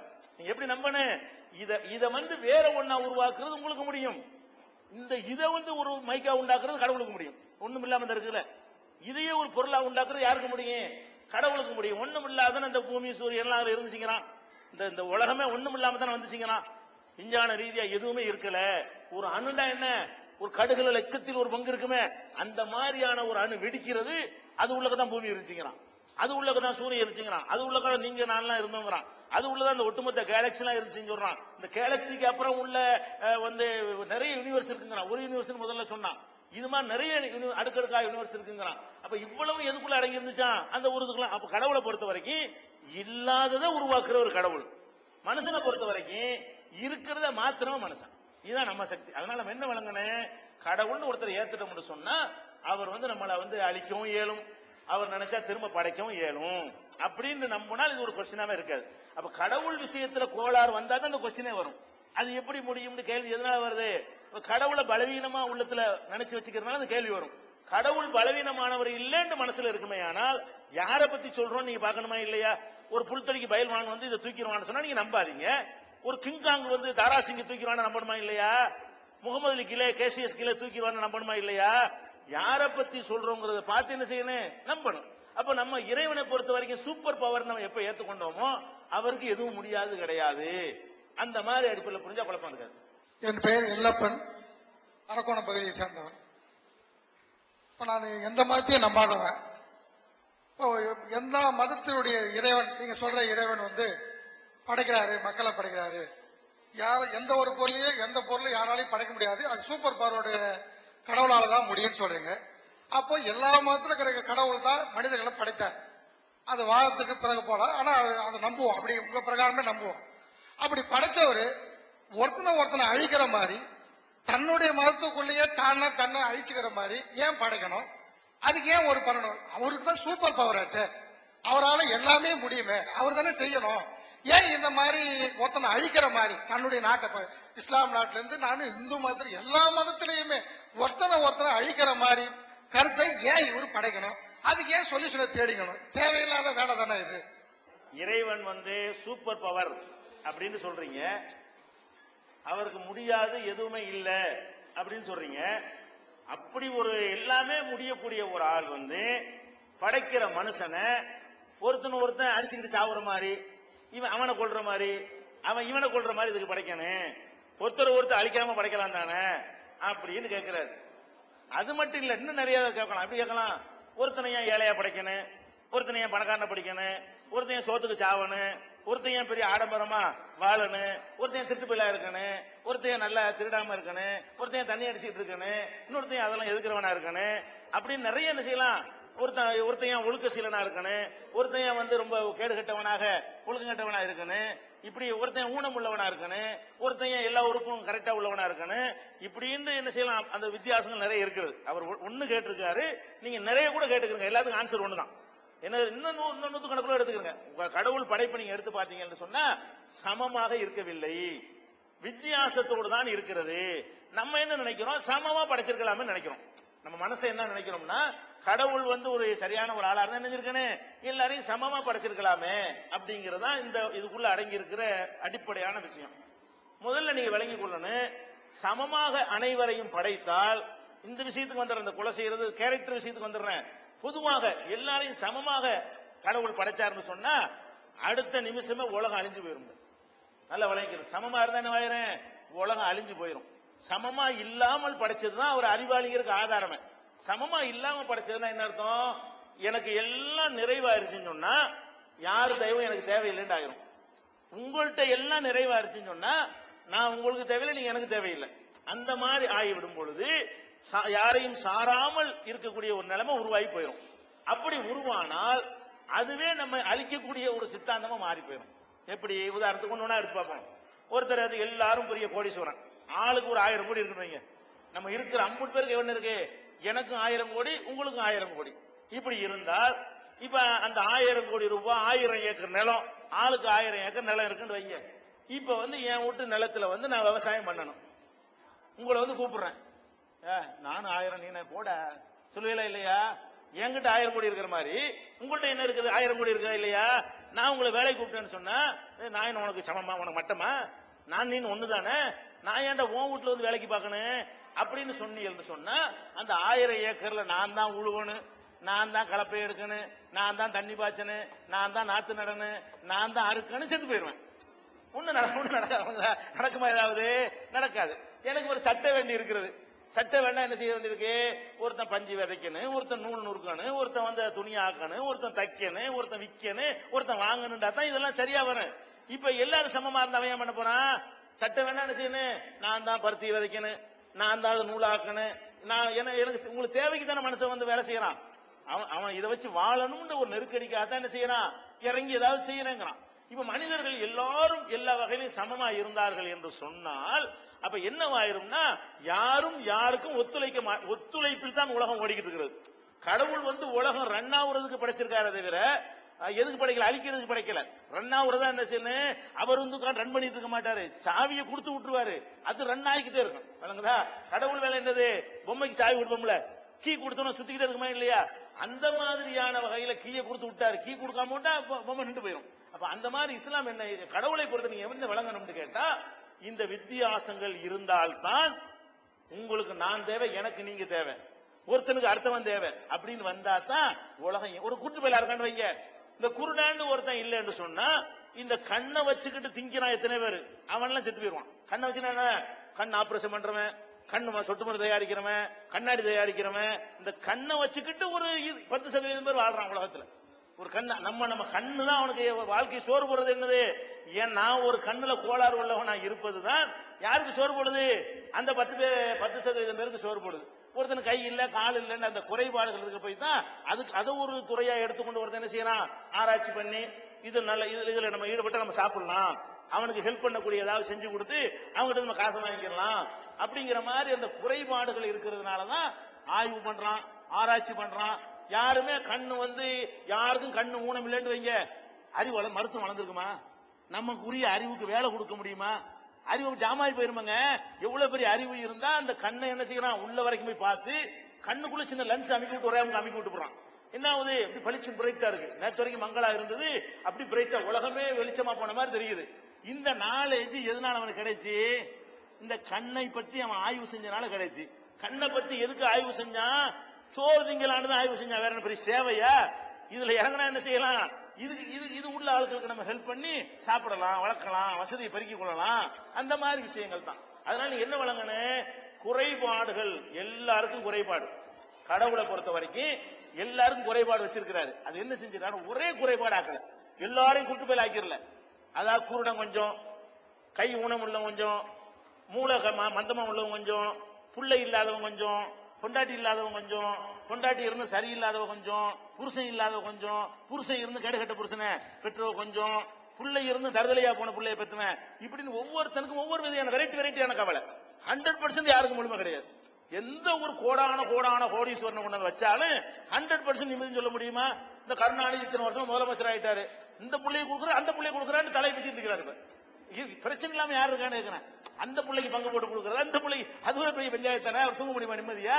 அப்ப எந்த ஒரு பிரச்சனையை எடுத்துக்கொண்டாலும் சரிதான், அவர் நல்லா இருப்பதாக நீங்கள் நினைத்தாலும் தூங்க முடியாது. எத்தனை பேர் நல்லா கோடீஸ்வரனா இருப்பான், அவன் வீட்டுல வேலை பார்க்கறவன் வந்து நல்லா பிரியாணியை வெட்டுவான், இவன் பார்த்துக்கிட்டு தான் இருக்க முடியும். கேப்ப கறி தான் சாப்பிடணும், கேழ்வரகு கூடுதான் இவன் குடிக்கணும். எங்க கோடீஸ்வரனா இருப்பான், அவன் வீட்டு வேலைக்காரன் பிரியாணி தின்பான், அதை பார்த்துக்கிட்டு என்ன செய்யணும்? நாக்கெல்லாம் ஊரும். திங்க முடியுமா? டாக்டர் திங்காதுன்றாரு. என்ன குறை இருக்கா? இல்ல யார் நம்ம இருக்கிறா? அப்ப நம்ம என்ன செய்யணும்? கடவுள் வந்து எல்லா வகையான மனிதர்களுக்கும் 10 குறைச்சு வச்சிருக்கிறார், வெவ்வேறு வெரைட்டியா. 100 யாருக்கும் கொடுக்கவே இல்லை. அப்ப கடவுள் நீதியா தான் நடந்திருக்கிறாரு. ஆனா 10 எப்படி குறைக்கிறாரு? அம்புட்டு பேருக்கும் கண்ணா குறைச்சா சரிப்பட்டு வராது, அம்புட்டு பேருக்கும் காலா குறைச்சாலும் சரிப்பட்டு வராது, அம்புட்டு பேருக்கும் காது செவிட்டு பேர் ஆக்கினாலும் சரிப்பட்டு வராது. கொஞ்சம் பேருக்கு காதுல கை வைக்கிறது, கொஞ்சம் பேர் கண்ணுல வைக்கிறது, கொஞ்சம் பேர் கையில வைக்கிறது, கொஞ்சம் பேர் காசுல வைக்கிறது, கொஞ்சம் பேருக்கு பொண்டாட்டில வைக்கிறது, கொஞ்சம் பேருக்கு பிள்ளையில வைக்கிறது. இப்படி ஏதாவது ஒரு குறைய வச்சு என்ன செய்யறாரு கடவுளே? அப்படி தூக்கி போட்டவனே அது பாட்டு நடந்துகிட்டே இருக்கு. 10 எரியுது அது பாட்டுக்கு. உலகம் ஓடுதுங்க. அவன் பாட்டுக்கு ஓடுறான், அவன் பாட்டு மூட்டை தூக்குறான், அவன் பாட்டு சம்பாதிக்கிறான், அவன் பாட்டு கடை வைக்கிறான், அவன் பாட்டு ஆராய்ச்சி பண்றான், அவன் நான் பாட்டுக்கு பேசுறேன், நீங்க பாட்டு கேட்கறீங்கன்னா எல்லாத்துக்கும் என்ன காரணம்? எல்லாமே ஒருத்தர் சார்ந்து நிக்கணும். சார்பு இருந்தால்தான் உலகம் இயங்கும். அதனால இந்த விஷயங்கள் வெரைட்டி விஷயம். ஆனா அவர் கேட்டது அதுக்கு முதல்ல அவர் கேட்டது அது இல்ல, இதுவும் அதுல அடங்கி இருக்கிறனால இது சொல்லிட்டேன். அவர் என்ன கேட்டாருன்னா, ஒருத்தன் கொலை செய்யறதுக்குன்னு கேட்கிறாரு. அந்த டாபிக் இது பொருந்தாது. நான் சொன்ன இந்த விடை வந்து இந்த மாதிரி குறைகளுக்கு தான் பொருந்துமே தவிர, அவர் என்ன கேட்கிறாரு? ஒருத்தன் கொலை செய்யணும், ஒருத்தன் கொலை செய்யாம இருக்கலாமா இல்லையா? அந்த மாதிரி கடவுள் படைக்கலாமான்னு கேட்கிறாரு. அப்ப இந்த கேரக்டர் தன்மைக்கு வந்துடும். ரெண்டாவது ஒண்ணு, இந்த பாக்கியங்கள், இறைவன் கொடுத்துற வசதி வாய்ப்பு பாக்கியங்கள் இருக்குல்ல, அதுல குறை வைப்பதற்கு காரணம் உங்களுக்கு விளங்குறது. இன்னொரு விஷயம் என்னன்னு கேட்டா, கேரக்டர்ல பாத்தீங்கன்னா ஒருத்தன் கெட்ட கேரக்டர், நல்ல கேரக்டர், இந்த கேரக்டர் எழுதி நல்ல கேரக்டர் ஆக்கிடலாமே அப்படிங்கிறதுக்கு வந்தீங்கன்னு சொன்னா, அதுக்கு இஸ்லாம் ஒரு ஆன்சர் பண்ணுது. என்ன ஆன்சர் பண்ணுதுன்னு கேட்டா, மனிதனை வந்து கடவுள் பகுத்தறிவோட படைச்சிருக்கிறார். பகுத்தறிவுனா என்ன அர்த்தம்? அவன் நினைச்சா செய்வான், நினைச்சா விட்டுருவான். அதுக்கு பேர் தான் பகுத்தறிவு. மிஷின் கம்ப்யூட்டர் வந்து நம்மளோட வேகமா தான் கணக்கு போடுது. ஆனா அது பகுத்தறிவு யாராவது சொல்லுவீங்களா? நம்ம கணக்கு போட தப்பு பண்ணிடுவோம்லங்க. கம்ப்யூட்டர் தப்பு பண்ணுமா? கால்குலேட்டர் தப்பு பண்ணுமா? நீங்க பட்டினா தப்பா அடிச்சா வேண்டாம் தப்பு பண்ணுமே தவிர அதுவே தப்பு பண்ணுமா? பண்ணாது. ஆனா கால்குலேட்டர் எப்படிப்பட்ட அறிவாளி தெரியுமா? கால்குலேட்டர் யாராவது சொல்லுவீங்களா? சொல்ல மாட்டீங்க. எதை சொல்லுவீங்க? மனுஷன் அறிவாளின்னு சொல்லுவீங்களே தவிர நம்மளோட வேகமா சூப்பர் கம்ப்யூட்டரா இருந்தா கூட என்ன செய்ய முடியாது, அது போய் அறிவாளின்னு யாரும் சொல்ல மாட்டீங்க. அறிவுண்டா என்னன்னு கேட்டா, விரும்புனா செய்யணும், விரும்புனா விடணும். அதுக்கு பேர் தான் அறிவு. எந்திரமா இருந்தா அதுக்கு பேர் அறிவு கிடையாது. ரோபோட் வந்து அறிவு கிடையாது. ரோபோ படைக்கிறான்ல, ரோபோ எந்திர மனிதர்கள் படைக்கிறான். அழகா தாளம் தப்பாம டான்ஸ் ஆடும், ஹோட்டல்ல போய் சர்வர் வேலை பார்க்க. ஆம்பளை பொம்பளை எல்லாம் படைச்சு விட்டான். கல்யாணம் பண்ணாதியா டான்ஸ். உனக்கு புருஷன் வேணுமா? ரோபோ புருஷன் வச்சுக்க. உனக்கு பொண்டாட்டி வேணுமா? ரோபோ பொண்டாட்டி வச்சுக்கன்னு சொல்லிட்டு இதே மாதிரி அப்படியே அச்சியாசலா இதே மாதிரி மனுஷன் மாதிரியே எல்லா விதமான இதுகளையும் பண்ணி பொம்மையை தயார் பண்ணி என்ன செய்யறான்? இப்ப பஞ்சாயத்துல இல்ல, இப்ப சம்பாரிச்சு போடணும், சோறு கொடுக்கணும், பிரச்சனை, டென்ஷன் ஒண்ணும் இல்ல, இப்படி எல்லாம் போயிட்டானுவோம். ஆனா இப்ப அதனால புத்திசாலி ஆயிருமா? ஆவாது. அப்ப அறிவாளி என்று சொன்னா என்ன அர்த்தம் கேட்டா, அவனுக்கு அந்த சுதந்திரத்தை எப்ப கொடுக்கிறோமோ அப்பதான் அறிவாளின்னு அர்த்தம். அப்ப கடவுள் கொடுத்த அறிவை யூஸ் பண்றதா இருந்தா, இந்த பாரு உனக்கு மூளையே கொடுத்துட்டேன், கொடுத்து என்ன பண்றேன்? கொலை செய்யறது தப்பு, உதவி செய்யறது நல்லது, திருடுறது தப்பு, தர்மம் செய்யறது நல்லது, கொலைச்சு சாப்பிடுறது நல்லது அப்படின்னு ரெண்டையும் போட்டு விட்டு, நீ அறிவுக்கு வேலை கொடுத்தவன் எத்தனை பேரு, அறிவுக்கு வேலை கொடுக்காத எத்தனை பேர் டெஸ்ட் பண்ண போறேன்டா. இஸ்லாம் என்ன சொல்லி தருது? இந்த உலகத்துல உங்களுக்கு நல்லது கெட்டதை அறிந்து கொண்டிருக்க அறிவை கொடுக்காம இருந்தா தான் இந்த கேள்வி கேட்கலாம். ஒவ்வொரு கொலைகாரனுக்கு கொலை செய்யறது தப்புன்னு தெரியுமா தெரியாதா? ஒவ்வொரு பீடி குடிக்கிறவனுக்கு பீடி குடிக்கிறது கெட்டதுன்னு தெரியுமா தெரியாதா? ஒவ்வொரு குடிகாரனுக்கு இந்த குடி நம்மளை பாதிக்கிறது, நம்மளை குடும்பத்தை எல்லாத்தையும் பாதிக்கும் தெரியுமா தெரியாதா? ஒவ்வொரு திருட்டு பயலுக்கும் திருட்டு தப்புன்னு தெரியுமா தெரியாதா? அப்ப தெரிஞ்சுக்கிட்டு தான் செய்யறானே தவிர கடவுள் என்ன பண்ணிட்டாரு? கூட கைட கொடுத்துட்டாரு. ஒருத்தன் கையில துப்பாக்கியை கொடுத்து அதை கையாளுற கைடையும் கொடுத்து விட்டாச்சு. அவன் போய் சுட்டா துப்பாக்கி கொடுத்துற குற்றவாளியா வாரா? போலீஸ்காரங்க துப்பாக்கியை கொடுத்துருக்குது, அது சுடத்தான் செய்யும். அதுக்கு ரூல் போட்டுருவாங்க, என்னது டேய் சுடக்கூடாது, ஆர்டர் வந்ததான் சுடணும், சார்ஜ் லத்தியை தூக்கணும், இஷ்டத்துக்கு தூக்க கூடாது அப்படின்னு சில ரூல்களோட போடும் பொழுது போலீஸ் லத்தி கொடுத்த தப்பா? போலீஸ்ல துப்பாக்கி கொடுத்த தப்புன்னு ஆகுமா? ரூல் இருந்தா தப்பாகாது. அப்ப இறைவன் எப்படி கொடுக்கிறாருன்னு கேட்டா, மனிதனுக்கு எல்லா விதமான நல்லது கெட்டதுகளை இந்த அறிவை கொண்டு உணரும் வகையில் கொடுத்திருக்காரா இல்லையா? கொடுத்திருக்காருல. உங்க அறிவு சொல்ற கேட்டு நீங்க போக வேண்டியதானே? அப்ப நீங்களா வீம்புக்கு தான் அந்த தப்பை செய்யறீங்க. அதுக்கு பனிஷ்மெண்ட் பின்னாடி இருக்கிறது. நீங்க உங்களுக்கு அறிவை கொடுத்து சுதந்திரத்தை கொடுத்து இதை எப்படி பயன்படுத்துறான்னு பார்க்க கடவுள் ஆசைப்படுறாரு. கடவுள் என்ன பண்றாரு? மனிதர்களுக்கு நல்லது கெட்டதுகளை எல்லாம் மூளையை கொண்டு சிந்திக்கிறது கொடுத்துருவோம். அதை ஒழுங்கா பயன்படுத்தணும் எத்தனை பேரு? அது சொல்ற தீர்ப்புக்கு மாற்றமா நடக்கிறது எத்தனை பேரு? இதை கண்டுபிடிக்கிறதுக்காக வேண்டிதான் கடவுள் என்ன பண்றாருன்னு கேட்டா, நீங்க நான் சொல்றேன், கொலை செய்ய போறானா இல்லையா? ஒருத்தன் கொலை செய்யாமல் இருக்கலாமா இல்லையா? அவனை இழுத்து கொண்டே யார் கொலை செய்ய வச்சாங்க?